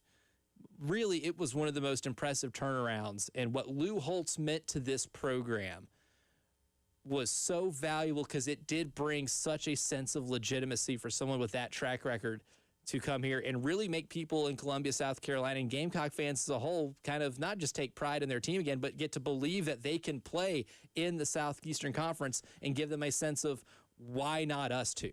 Right. Well, and that's just, you think about it. The decade prior, South Carolina sort of had what we've seen with South Carolina football for tale as old as time, up and down seasons here and there. And then you bring in a guy who's won a national championship. Like you culture shock the city of Columbia and the state of South Carolina. Lou Holtz, by the time he was hired in Columbia, was already considered a college football coaching legend. Yeah, Hall of Famer. He already had the Hall of the Fame resume. Yeah. Yeah, he was there. And that's such a crazy thing to think about because now, for instance, you're not gonna. South Carolina is not 3 years from now going to get Nick Saban out of retirement to come coach South Carolina. Things like that don't happen in today's world. So the fact that it did with Lou Holtz, and then that's the thing. I have to kind of remind myself of that sometimes, that Lou Holtz was a coach at South Carolina. Right. One of the greatest to do it was the head coach in Columbia, South Carolina for several seasons. That's insane to me. Yeah. But truly, yeah, he brought, I think, swagger back to the football programs here. He introduced a brand of football that, I heard Preston talking about it in the first hour, with just the mindset that he carried every single day of the week leading up to a weekend for a game day. Just the ultimate motivator, but also just such an inspirational person. I know motivating, inspirational, same kind of thing, but there's, I think, a difference with, inspiration and carrying yourself on a personal basis and the way you carry yourself as a person. He inspired a lot of those guys that played for him to be good people, to do the right thing. When Preston posted that win card that they were given on Twitter yesterday, just what an honor. What a privilege I'm sure it was to get to play for him and know him. I know Rick Henry knew Lou pretty well, Coach Holtz, and they had a unique relationship, and it just, and definitely a huge loss, but also what a life well lived. Certainly. So cool that we got to experience that in Columbia. Yeah. Fortunate to experience that. Unreal. My favorite thing about him before we get out of here in this break is that he did, take this job after, already retiring. And this is the ultimate proof of what Frank Martin used to say a long time ago. It's, the kids haven't changed, we've changed, right? And for somebody at his point in his career, post-retirement, to come back and still be able to get the best out of 18 to 22-year-olds, despite societal changes, technological changes, everything like that, a lot of the things still remain the same. You got to master the fundamentals. You have to instill a feeling of belief in the locker room. You got to do all these different things to be able to get the best out of these kids whenever it comes to them playing games. Because at the end of the day, they're still 18 to 22-year-olds, especially at the time, more 18 to 22-year-olds. And you still got to get that out of them. And even if there is a generational gap, there's still a way to do it. And I think Lou Holtz really embodied that pretty well. But coming up next, though, Michie Johnson did play his last game as a South Carolina Gamecock at Colonial Life Arena. Put him on one of my favorite lists of all time, one of my favorite prototypes, and I'll tell you what that is coming up next.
One of my favorite archetypes of athletes are good players on bad teams. And I want to say it like this.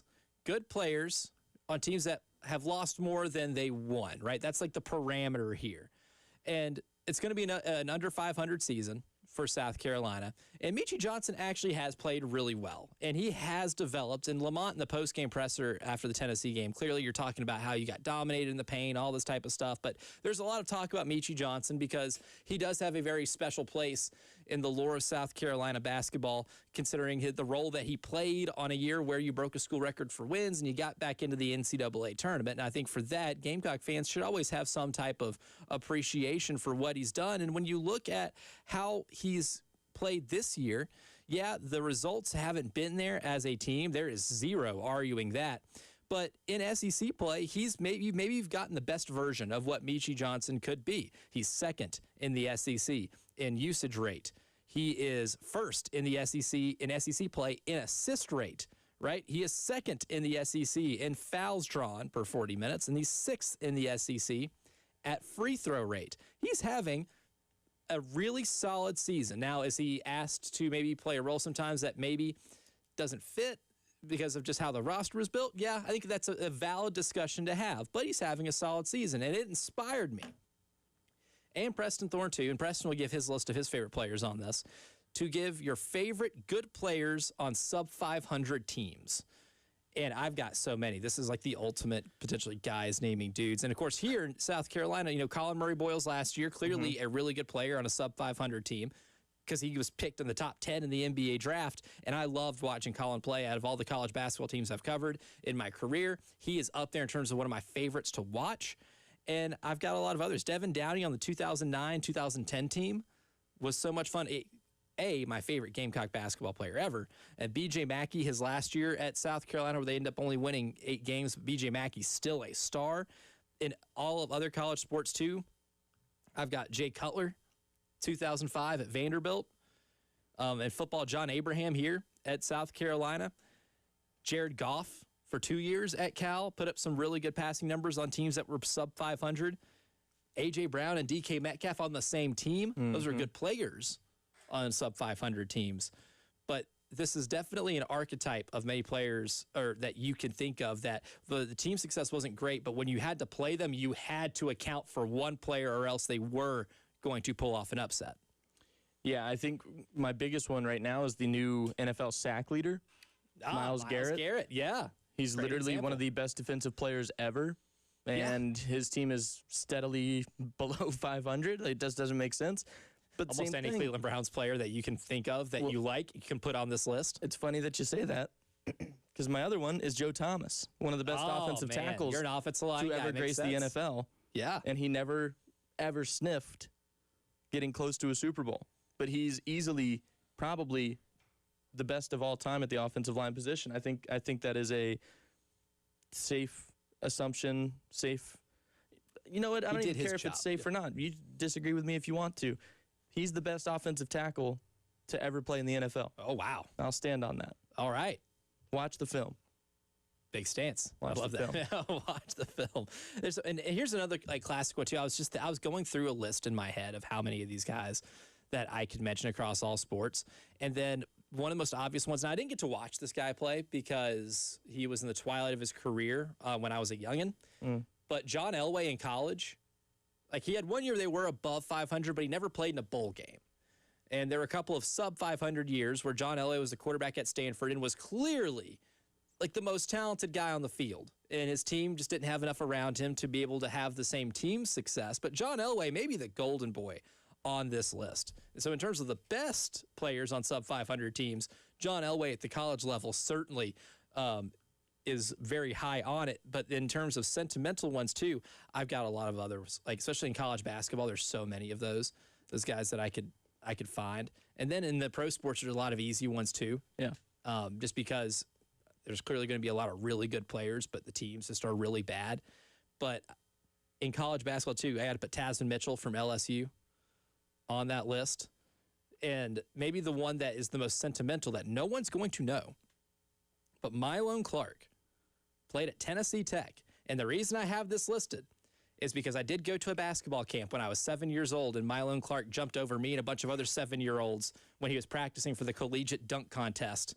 And it was the most mind-blowing experience of my life. And the guy was an all OVC player, but they were an under 500 team. So in terms of sentiment or sentimental value there, Mylon Clark will always be on this list for me. I think the 2019 4-8 Gamecock football team has quite a few names. The guys who were now in the NFL and doing really, really well, who were really good at the time, but just weren't on a great team. Because they were sub 500. J.C. Horn comes to mind. J.C. Horn. J.C. Horn was on that list. Rico Dowdle, who had a monster year for the Panthers. Both those guys were on that roster. Javon Kinlaw, who's in the NFL. I mean, it just did produce some good pros. There were some great players who came out of these rosters. Nick Muse played in the NFL. Cam Smith played in the NFL. Still playing in the NFL. That just, I don't know. 2019 had a lot of guys who are now playing pretty good football in the NFL. They went 4-8, 2019, 2020. Just plenty mind-boggling. Some of my favorite players of all time in all sports. You know, like my first ever favorite football player is Ricky Williams, playing for the New Orleans Saints. That's why I became a Saints fan, was because of Ricky Williams. But he was such a good player, a cool player on a bad team, and it was hard for me not to love it. And I'm sure Jen probably has some names of some Chicago Bears of, even though they might have been really bad, was like, you know what, they're good and they're one of my favorite players, even if we do stink out loud. Best part of fandom sometimes is to have a few of those players. Exactly. Too many to name. Oh, there are. There seriously, there really are. There are some dark days. Barry Sanders, Detroit Lions, poster boy on this list. Yeah, certainly a poster boy on this list. Maybe Bo Jackson. Yeah, and of course in Major League Baseball, there's so many of those too. Like Mike Trout's probably the golden boy of that. Yeah, where easily, like the lack of team success, probably you can't just put on that player. But ultimately, sports are a team game. Takes a great head coach to do it, and Lou Holtz was one of the best to ever do it. We will continue to remember Lou Holtz to kick off hour number 3 of the early game.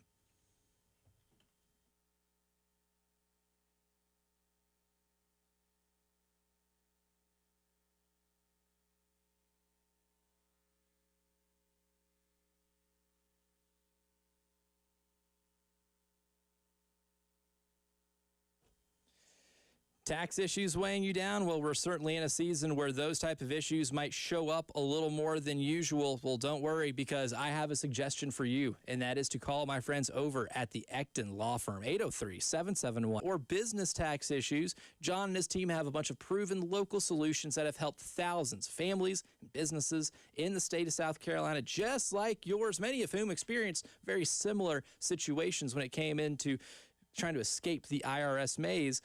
Trust me, there's nothing that you can tell them they haven't seen before. So go ahead and take that first step to the worry-free life that you want today by calling 803-771-9800, or you can always visit online too at ectonlawfirm.com. That's ECTONlawfirm.com.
I-26 westbound before exit 129. Disabled truck might be slowing things down.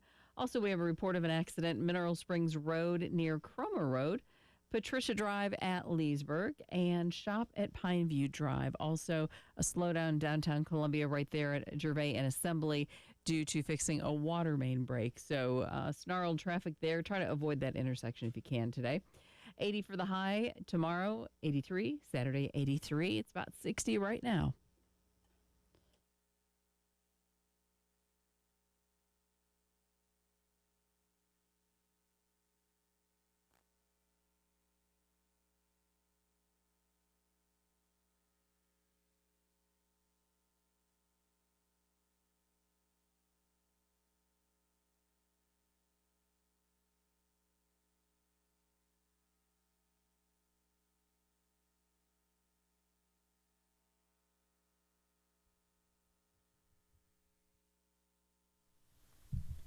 Hour number 3 of the early game, also known as the early game, third and long hour, starts right now. I'm Elijah Campbell. He's Nick Harvey. She is Jen Jensen. Our man Randy Young and Rachel in the video production room over at Studio 803, where we always video stream the final hour of the show. You can always find it on the YouTube page at the Game TV Radio, or if you just go into that search bar and search 1075 The Game, you'll find it pretty easily. And today we are remembering the impact and the life of one Lou Holtz, legendary college football coach, coached at Notre Dame, Arkansas, William & Mary, assistant coach other places, and most importantly for us here at South Carolina, passed away yesterday at the age of 89. So we've been remembering Coach Holtz today on the program. And if you missed anything from what Preston had to say in the first hour of the show, I highly recommend going back on our podcast page or on the YouTube page to go back and hear some of the stories that Preston shared about Coach Holtz, and a lot of them are funny, and they are also memorable and applicable to your everyday life too, because it was more than just coaching football that cemented Lou Holtz's legacy and made him one of the best, because a lot of those things that you could learn as a player playing for Coach Holtz, or even just as a fan watching and hearing him speak after games, a lot of things that you could learn that you can apply to your everyday life too. Yeah, what a leader he was. I mean, I mentioned it when we were in the last hour, but just one of the most motivational presences. Yeah, I think so. But Words. genuinely one of the most motivational people to probably walk the earth. Like, he was just a walking quote machine with ways to get you going. Like, I was reading some of them while we were in one of the breaks earlier. Like, the top one is, it's not the load that breaks you down, it's the way you carry it. Like, these are ways to carry yourself. Like, Right. The guy was setting people up for life. I mean, just the same as you're never as good as everyone tells you when you win, and you're never as bad as they say when you lose. Applicable. Yeah, and there's a lot of truth to that too. There's so many things that he has said that just, like, if you need a reason or you need anything to pick you up, just look up a Lou Holtz quote. Yeah. There are so many. And not only just what he was or who he was as a person, but also, again, like we mentioned earlier, what he did for South Carolina. He brought swagger back to this football program. First year didn't go how he wanted it to, but he got that team into the top 10 in 2 years. Year and a half, really. That is remarkable. Yeah, and Truly. I love when Preston tweeted last night the little card he's got, with the WIN acronym of what's important now.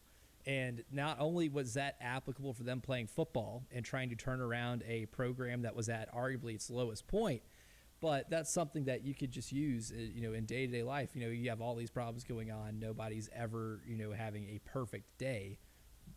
What needs to be taken care of right now, I think, is a very admirable lesson. But when it came to turning around the program and the impact he had just on Gamecock football, taking into the context of what he walked into, Brad Scott's last year, they went 1-10.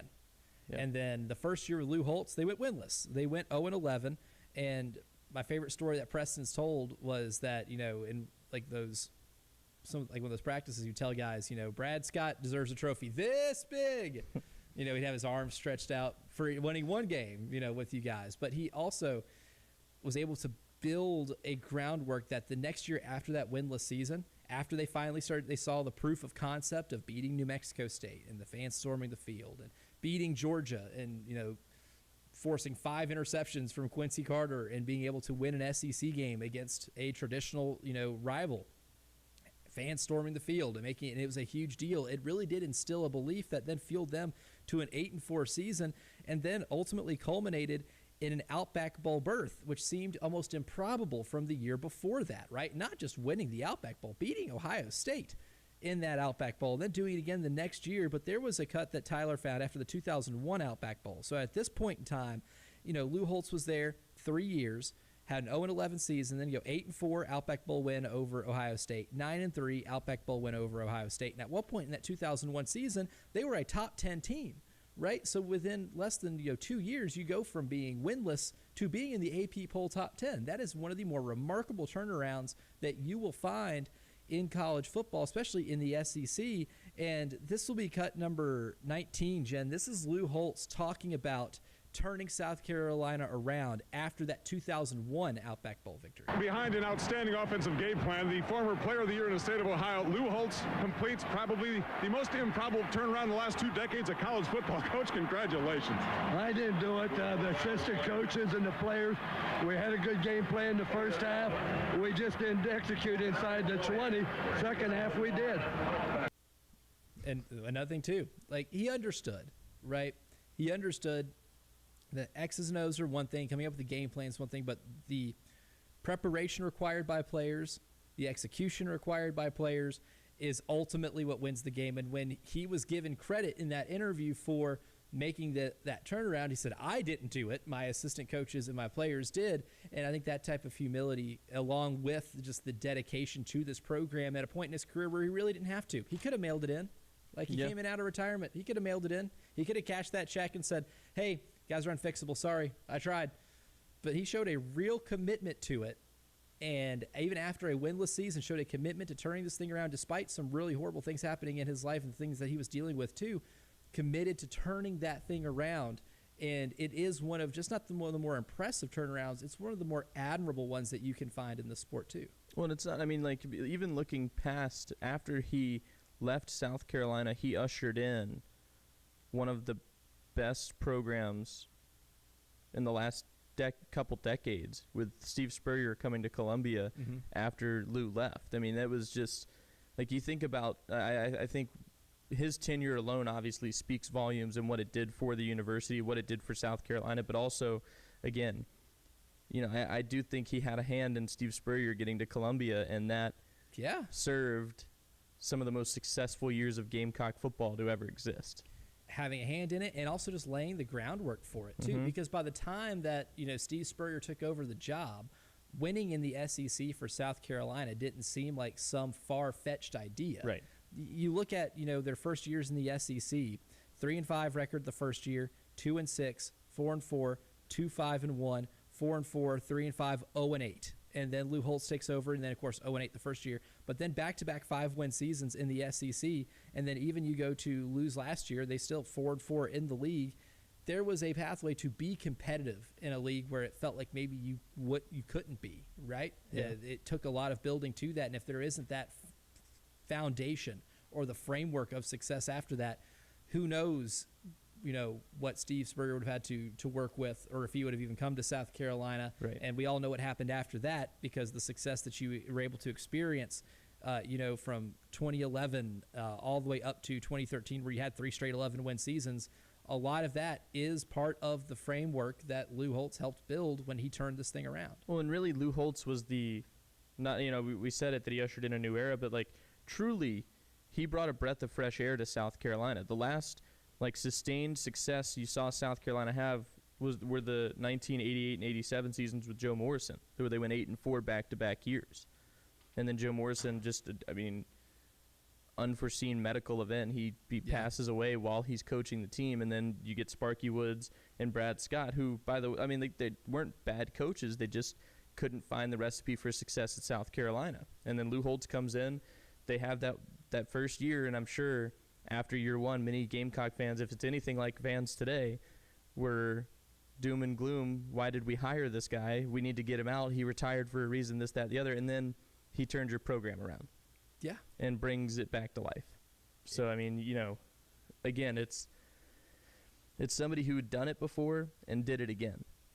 Yeah. Took a couple years off and then came back and did it all over again.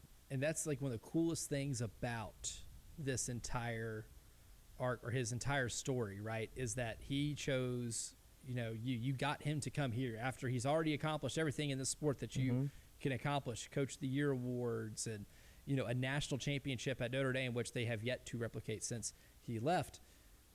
It is one of the coolest aspects of that. He decided to come here and help get you to a place where you could believe again. Yeah. And I think that is incredibly valuable to the fan base. And it was also just proof of how good of a coach he was. And doing it in a different era of college football, right? I mean, the 80s of college football looked different than the early 2000s of college football or the late 90s of college football. And I mentioned it in the last hour, too. One of my favorite things about this is that it's the perfect embodiment of what Frank Martin, has famously said, where it's not the kids that have changed, it's we, the adults who have changed. And he was able to kind of transcend generational gaps, even as an older coach, to be able to relate to players and still get the best out of 18 to 22-year-olds and be able to do it in a way that seemed almost impossible after an 0-11 season, his first year there. Really one of the better jobs, and he's certainly going to be missed. But he's certainly going to be missed because of his personality, too, because the Lou Holtz that I mostly remember, obviously I was alive, and I remember watching South Carolina when Lou Holtz was coaching, and even I still remember my dad telling me, like, hey, now that guy's got the headset on, we have to take him seriously. He used to not have to, but now we do. But he was a fantastic analyst of the sport, too, and I wanted to play this clip. I'm so glad Tyler found this. Jen, this is going to be cut 20. This is Lou Holtz arguing with Mark May on ESPN. You could cherry pick all you want, Mark. You've been on Ohio State. You've been against Ohio State as long as I've been on this show, which goes back a way. But I think Ohio State's a great football team. I mean that sincerely. They could play Alabama. They could play Florida State. And they get one on the dime. They would hold their own. Alabama's a gold standard. You saw what happened in regular season when Michigan played Alabama in the neutral site. They got housed. And Michigan's not a good football team. This year they were. You take Alabama. I'll tell you what. Alabama is the gold standard of college football today until somebody beats them. You look at who they play in conference. You look at they play the LSUs, they play the Texas A&M, they played this year, defeated those non-conference Virginia Tech. Tell me if Ohio State played the same schedule Alabama did, they wouldn't have at least 2 losses. I would say I would not guarantee that. They've won 21 in a row. They're against the football team. And I want to tell you, Alabama it was phenomenal television. And fight. Yeah. And Mark May and Lou Holtz would get into it a few times, just like that. And it was so entertaining, and you learned so much about the game from hearing Lou Holtz on ESPN. And it's still one of my favorite segments that they used to do on that show, and it was always the last segment. They gave out helmet stickers. And if they pulled out your favorite team's helmet and they put that sticker on there and, mentioning a player or maybe the team giving the stamp of approval, it always felt very validating. Your team did something good on that Saturday if Lou Holtz was putting a helmet sticker on your favorite team's helmet at the end of that program. Yeah, well, one of the other ones, too, we were talking about this earlier, but they did like a court segment when they were talking about the Heisman race.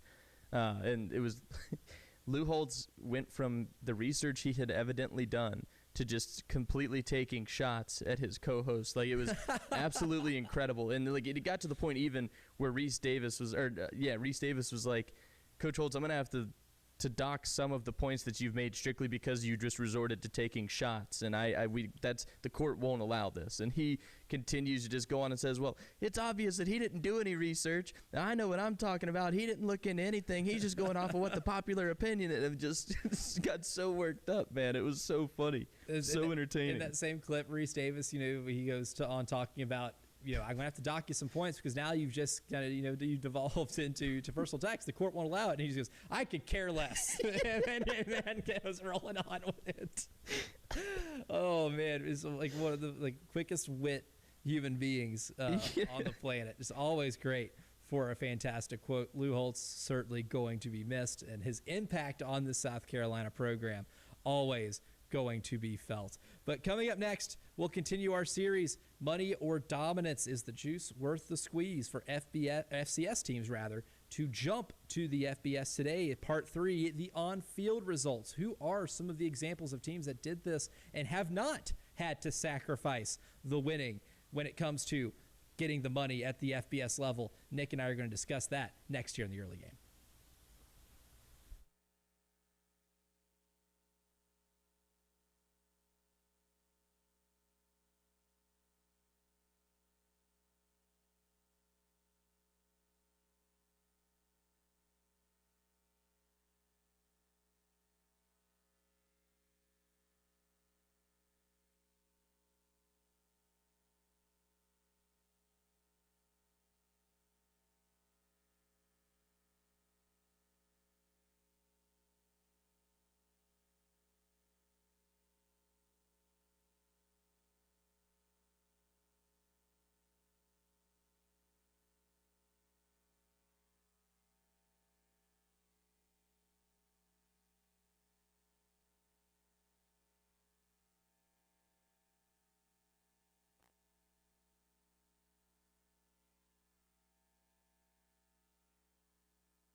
I-26 westbound before exit 129, disabled vehicle might be slowing things down just a little bit. Mineral Springs Road near Cromer Road, an accident. You'll also find one Patricia Drive at Leesburg Road and Shop Road at Pineview Drive. And we do have a slowdown there, Gervais Street at Assembly, as they work to fix a water main break. So if you're heading towards the State House on Gervais, only one lane available. So that's going to slow things down. And I think you need to detour if you're on Assembly headed in the direction of the fairgrounds. That forecast, though, that we have, man, it's looking really nice. 80 today, 83 tomorrow and Saturday. It's overcast right now and 62.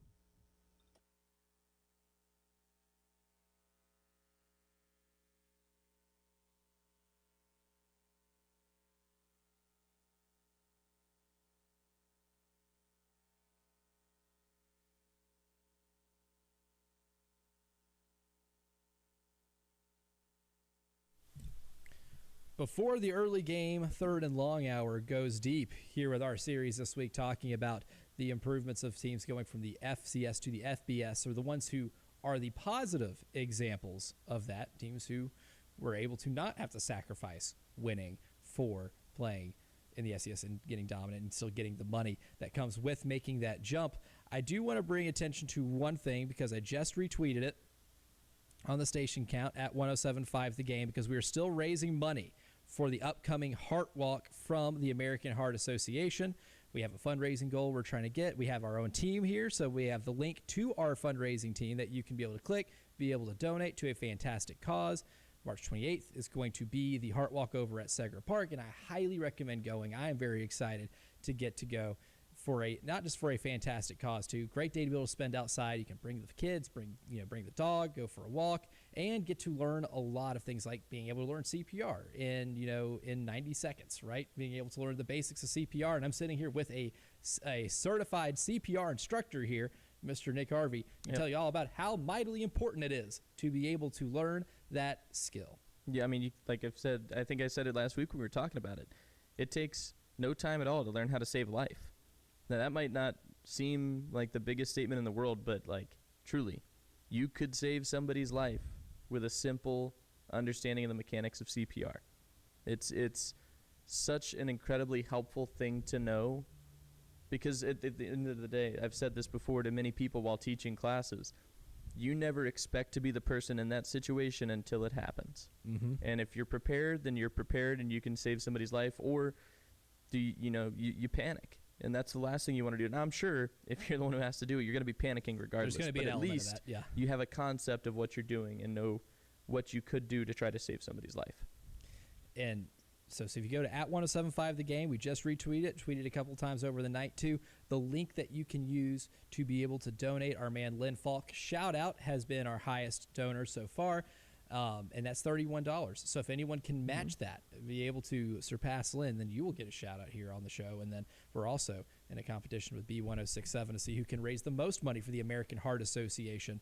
And I don't want to know what's going to happen to me, since I am considered the team captain here. What's going to happen to me if we lose? My fate is in your hands. That's completely fair. Yeah, I get that.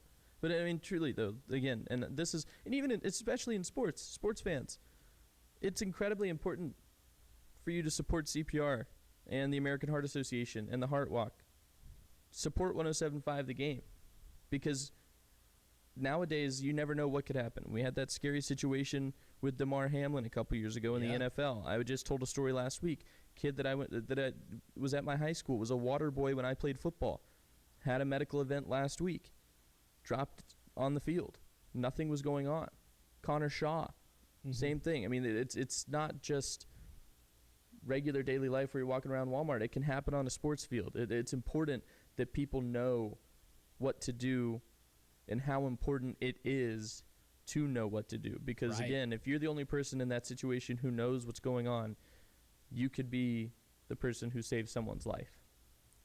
And before we get into the early game, third and long hour goes deep, there were a couple of really good texts from the last segment that I wanted to read. Albert on the Firehouse Subs text line said, unless you were here in the late 90s, you have no idea how hopeless we felt about our football program at the end of the Brad Scott era. We were terrible, and our O-line play recruiting was the dumpster fire of dumpster fires. Holtz taking over gave us hope, and he brought us back to respectability. He turned us around, and even his last team at 6-5 showed how far we have come under him. As we felt underachieved that year, and just 7-8 years before that, we would have killed for 6 win seasons. Long live Lou. And then Michael on the Firehouse of Sex line says, Spurrier doesn't come here if Holtz didn't turn things around. He saved the program after Brad ran it into the ground. So I think a lot of people, when they think about Lou Holtz, they remember the turnaround and just how impactful that was for the South Carolina program. Now, early game, third and long hour, goes deep. Now, we're talking about FCS programs making the jump to FBS because it does really feel like you are sacrificing your dominance in the pursuit of funds. And that's kind of the crux of the entire thing. But there are a few, not many, but a few examples of how this has gone well for teams where they haven't had to sacrifice much of anything. And really the biggest example, Nick Harvey, is a school like James Madison. Mm-hmm. James Madison made the jump to FBS in 2022 after having a long history of winning at the FCS level. 8-3 in year one. And then in the next year, 11-2, and they started off undefeated for a large chunk of that season. And then Kurt Signetti, who brought them to the FBS level, then leaves for Indiana. I wonder what that guy's doing now. And then Bob Chesney comes in and seamlessly fills in, picks up where Kurt left off. They went 9-4 in 2024, went 500 in their league, and then went undefeated in the Sun Belt this past year and took them to the college football playoff. Now, James Madison, I think we're going to look at as a team that ends up being the exception rather than the rule.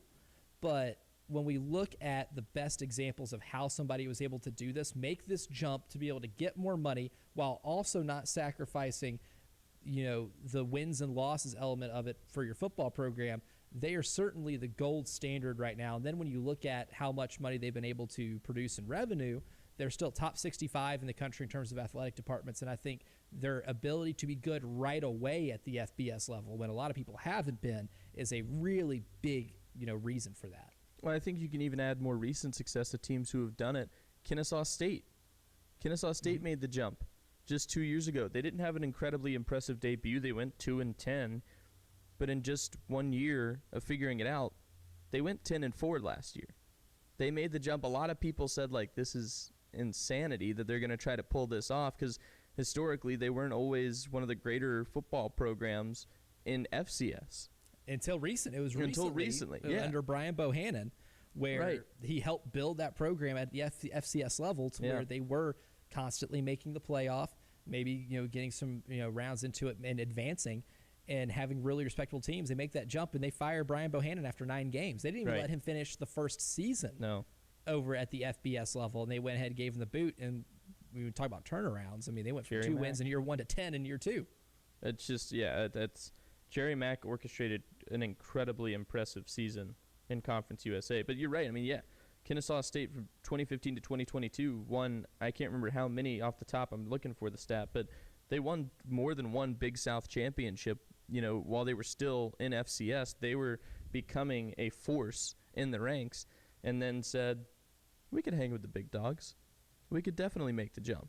Mm-hmm. Got to Conference USA, and again, I still found it really kind of crazy that they fired Brian Bohannon in year 1 through 9 games. It caused an uproar. And it should have. I mean, the guy orchestrated some of the best teams that school's ever seen, and then you just say, oh, we're better now, so we're just going to move on from you. You didn't do well enough. And then they bring in Jerry Mack, and like I said, they 10-4, bowl eligible. I mean, just I don't know. I think that's got to be a conference championship game. If you're an administrator for one of these programs, it's got to be both an exhilarating and exciting experience, but also horrifying. Yeah. To try to make that jump. It's a gamble. It certainly is a gamble, especially when you're really accustomed to winning. Like North Dakota State's about to be in a really interesting position because they weren't just a team that was competitive in FCS like a Kennesaw State was. They were dominant. And Coastal Carolina is another, example we have right up the road. Sure. Is that was a program that, maybe wasn't dominant at the FCS level the way North Dakota State or James Madison were, But they had the right coach in place, and it took some time, a 3-9, a 5-7, a 5-7. Then bam, in 2020, you win 11 games. And then you reach a level of success that took a little building, but Jamie Chadwell was there to build it. And I think if we want to look for a common denominator, it all begins and ends with the builder as a coach too. And also fully accept that there might not be there very long. Right. That the window that you have them, the success that you have is vitally important to keeping that rolling. And then once, Jamie Chadwell left, there's an 8-5, a 6-7, 6-7, and now Tim Beck is out of the job there. But I think what James Madison has is that they replaced the guy with another really good, proven track record winner. And the most interesting thing is see if Billy Napier can continue that rolling for James Madison, because it looks like when you just want to look at the common denominator, they've all had really great coaches. Even if they leave after that, that is certainly kind of the foundation of being able to go into the next level and either win right away or be able to build to a part where you can win and have it be sustainable. And speaking of winning, Jen Jensen's doing a lot of winning right now because she's leading the Corley Pool Solutions Checkered Flag Challenge. We'll bring on Josh Harris and see if Jen can keep a hot streak rolling next.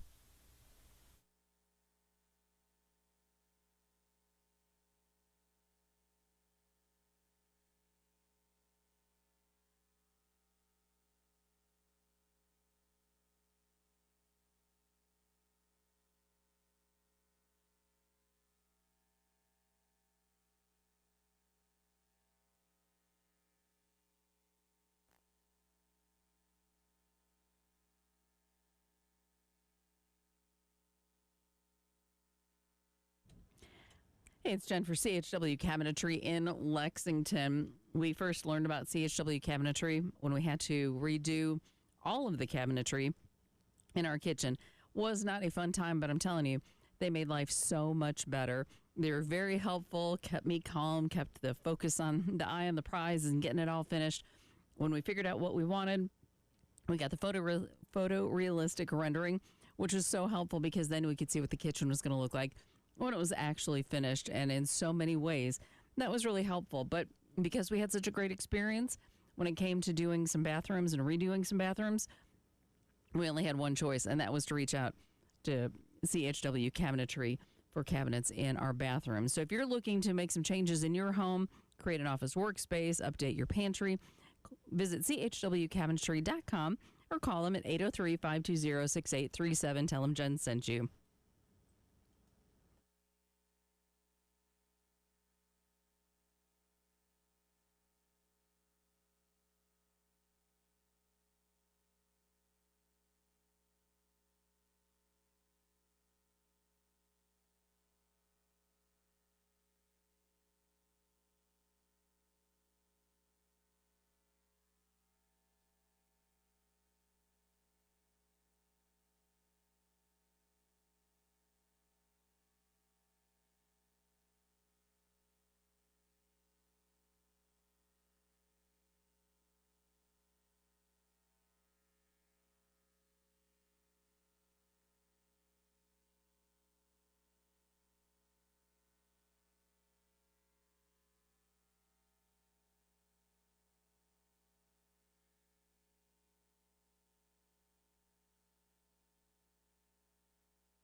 Lewis Rest Road at Southbound Road, there's an accident there. Also, I-26 eastbound at Piney Grove Road, the shoulder is blocked. And I-20 eastbound at Sunset Boulevard, we also have a report of an accident. One other slowdown in downtown Columbia, Gervais at Assembly, due to some repairs from a water main break yesterday. So keep in mind, it's going to be kind of snarled there. Maybe try to circumvent that particular intersection. But it's going to be 80 today, partly cloudy, and then 83 tomorrow and Saturday. It's cloudy and 62 right now.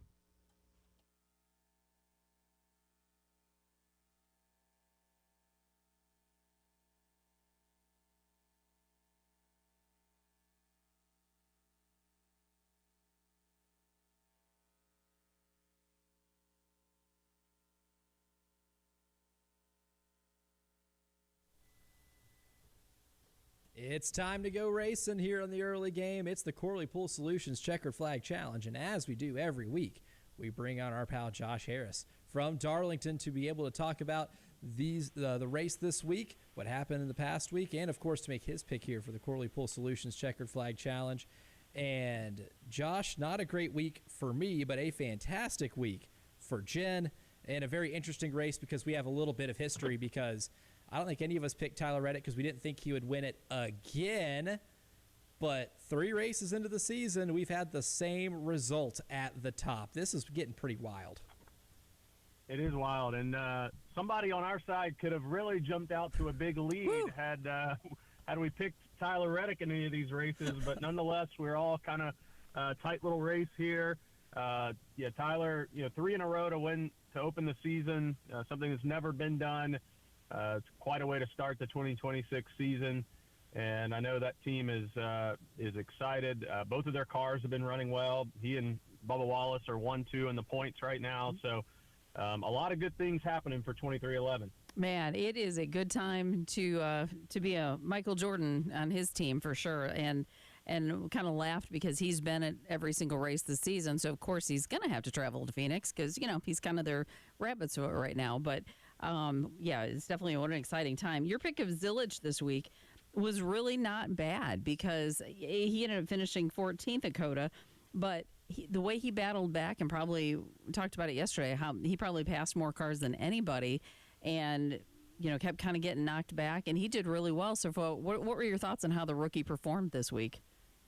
I don't regret the pick. I think that he showed he's going to be a force on these road courses during this rookie season, among other places. And you said it. He kind of got in some incidents that weren't necessarily of his doing or his fault, and he still battled back. He got in that last one there with about 20 laps to go on the restart.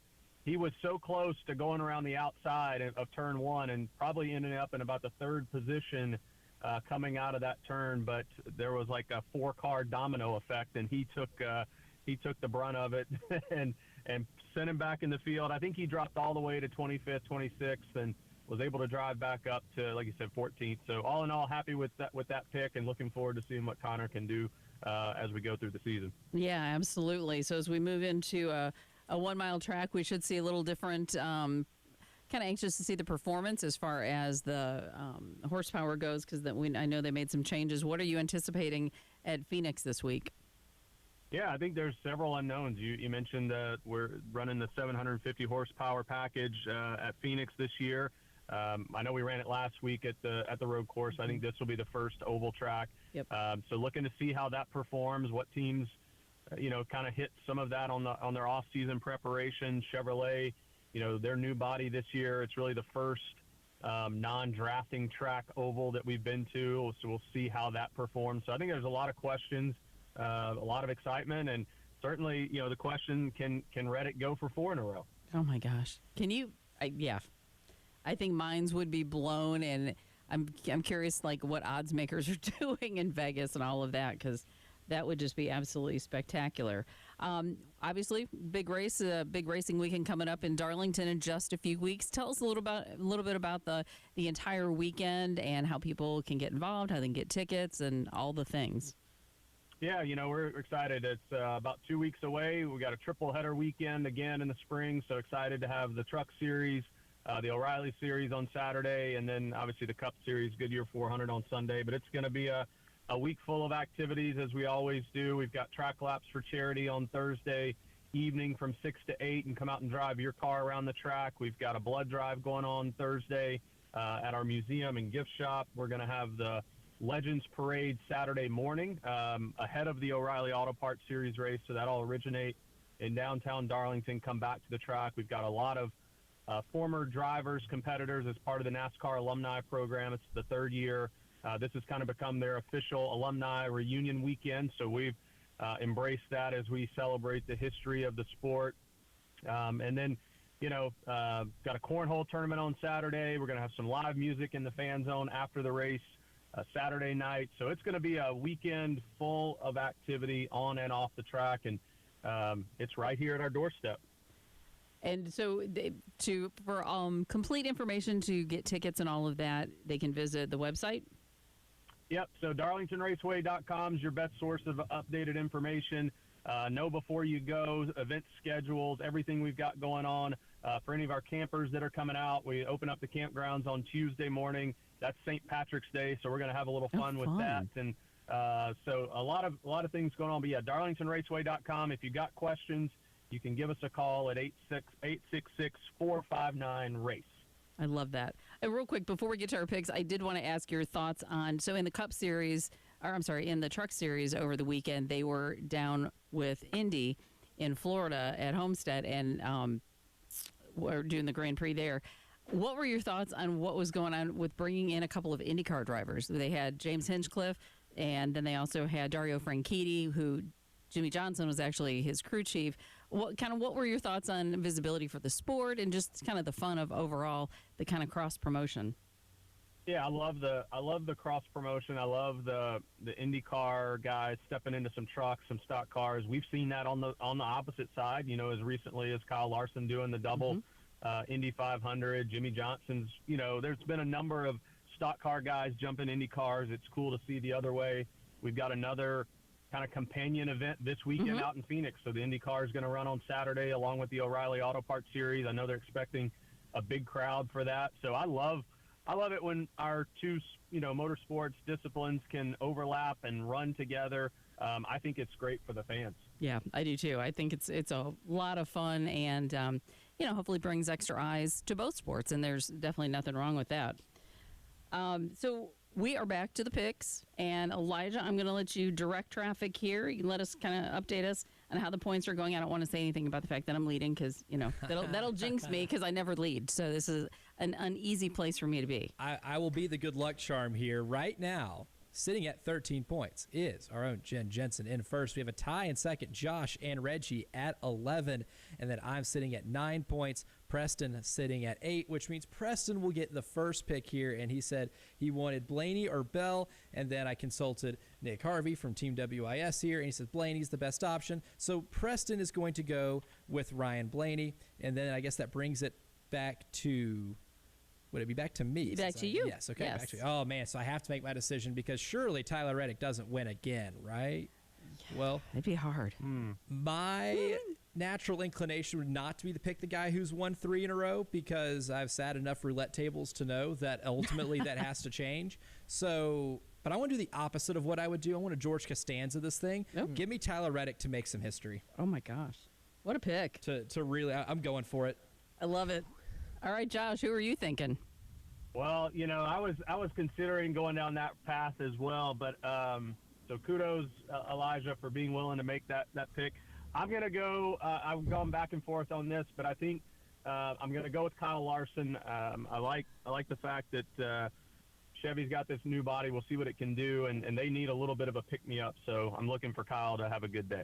Outstanding. I love that. All right, Larson for him. Okay, so Reggie, that takes him to Christopher Bell, and I think I'm going to try Joey Logano. He's won here 4 times. We'll see if he can get a 5th. All right. So to recap, Jen has Joey Logano. I've got Tyler Reddick. Josh goes with Kyle Larson. Reggie goes with Christopher Bell. And Preston goes with Ryan Blaney. Josh, appreciate it as always, good sir, and we'll see how we roll here for the next week. All right, sounds good. We'll talk to you next week. Thanks, Josh. Good stuff. Our pal Josh is a winner. We always try to pick winners in this segment. We'll give you our winners for today's show coming up next.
And every day, Coach Singletary, we give you our winners, brought to you by the Golden Spur.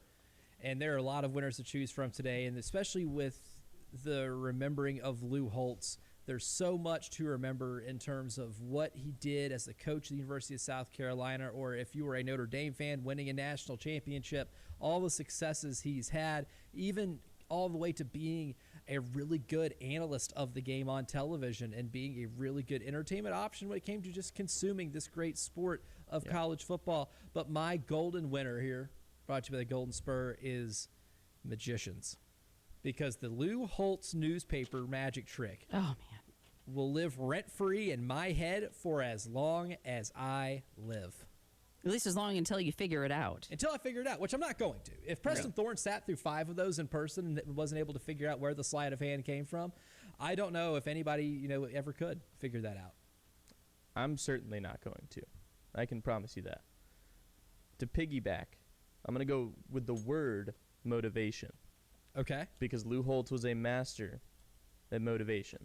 And I'll use another quote here. You'll never get ahead of anyone as long as you try to get even with them. That's great. Love that. That is a all-timer from a guy who knew how to motivate a room and turn around the culture of a program. Just unbelievable from Lou Holtz. Yeah. I mean, from a winner himself. That is a really good quote. There's so many. I think this is the little signal that they do. They had his name in the middle, and he had the 2 L's for Lou. I saw it posted all over Notre Dame's Twitter yesterday. They shined it up in the stadium this morning with the fog. What a life well lived. Yeah, it certainly was, and we've been remembering Lou Holtz all day. And clearly, the winner of today's show is the impact that he's had. Turnarounds, another winner, because he conducted one of the most impressive turnarounds in college sports with what he did here at the University of South Carolina. And clearly, around here, this is how we're going to remember Lou Holtz, is putting on the headset and making people outside of Columbia, South Carolina have to take the football program here seriously, because going from winless one year to Outback Bowl champion over Ohio State to Outback Bowl champion over Ohio State the next year, which then led to Ohio State to, after that, end up becoming a national championship football team, was no small feat and should never be understated how impressive that was. But a non-Lou Holtz winner I have for today, and this is going to be cut number 21, Jen. Workman's Comp.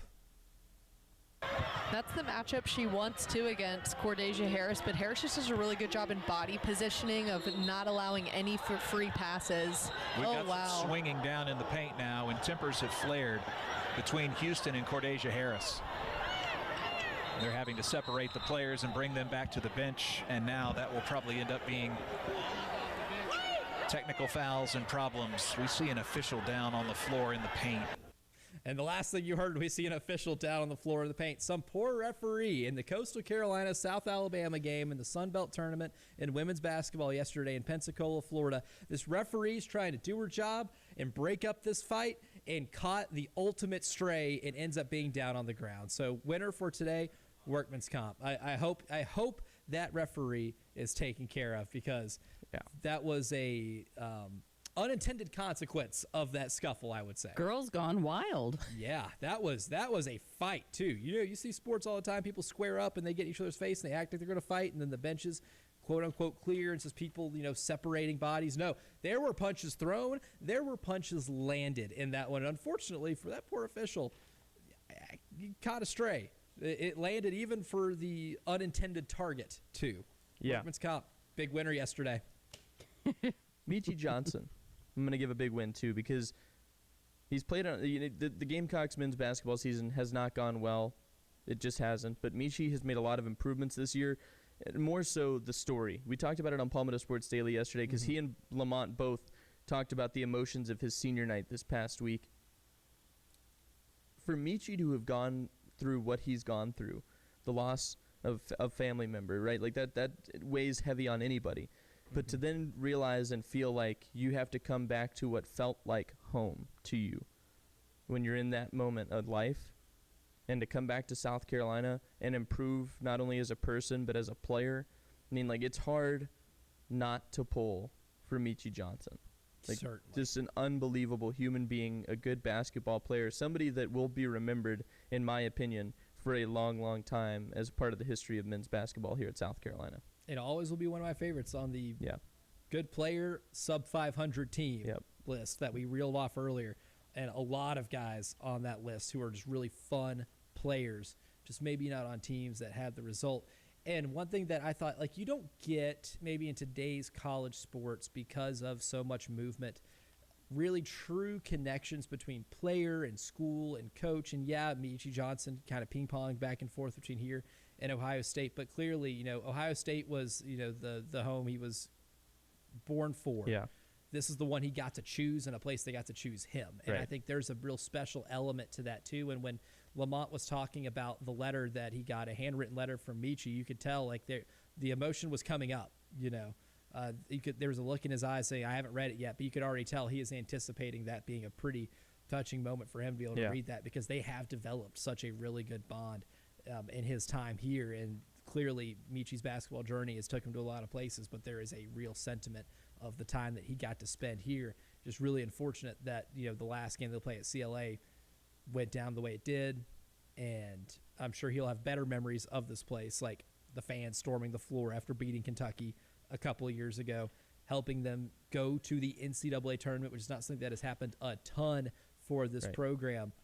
He has certainly had a hand in a lot of the program's successes that they've had since he's been here. This year again, not withstanding, but he did play a very vital role on that team. Those are our winners for today's show. Tyler Head, Jack Veltri, and the Extra Point. They are next, and they are on location. Going to be at Griffin Pools and Spas in Lexington from 9 to noon, so pay attention, listen to them. But also, the final words here on today's show, before we send you out, Preston used to say all the time, Lou Holtz would always tell his team before every single game, he had the same pregame speech, but he ended every single one with "Don't flinch." So we'll see you tomorrow. Have a great rest of your day. And remember, don't flinch.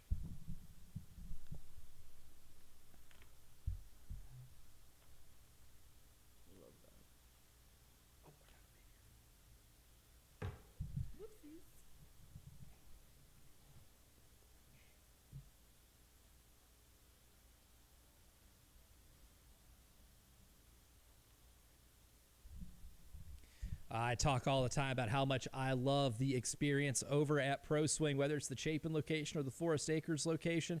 Those golf zone simulators are so much fun. And even though, life may be busy, carving out a weekend to be able to go spend some time and get some swings in at Pro Swing, play at any of the 300 courses is always a good way to spend a day. But if you're interested in joining the Spring League, time keeps on slipping, and it's almost time for it to start. Less than a week now is when the league starts, so if you signed up, good, excited for you. It's going to be a lot of fun. If you've been thinking about signing up and you're wanting to do it and you haven't done it yet, act now. Go to proswing.com, proswingcolumbia.com to sign up, because the league starts on March 9th, and 10 regular season weeks, 2 playoff weeks, $40 per round. But if you're a member over at Pro Swing, you're getting it for $25 per round for your members. So don't wait. Go to proswingcolumbia.com today to go ahead and sign up for the 2026 Spring League.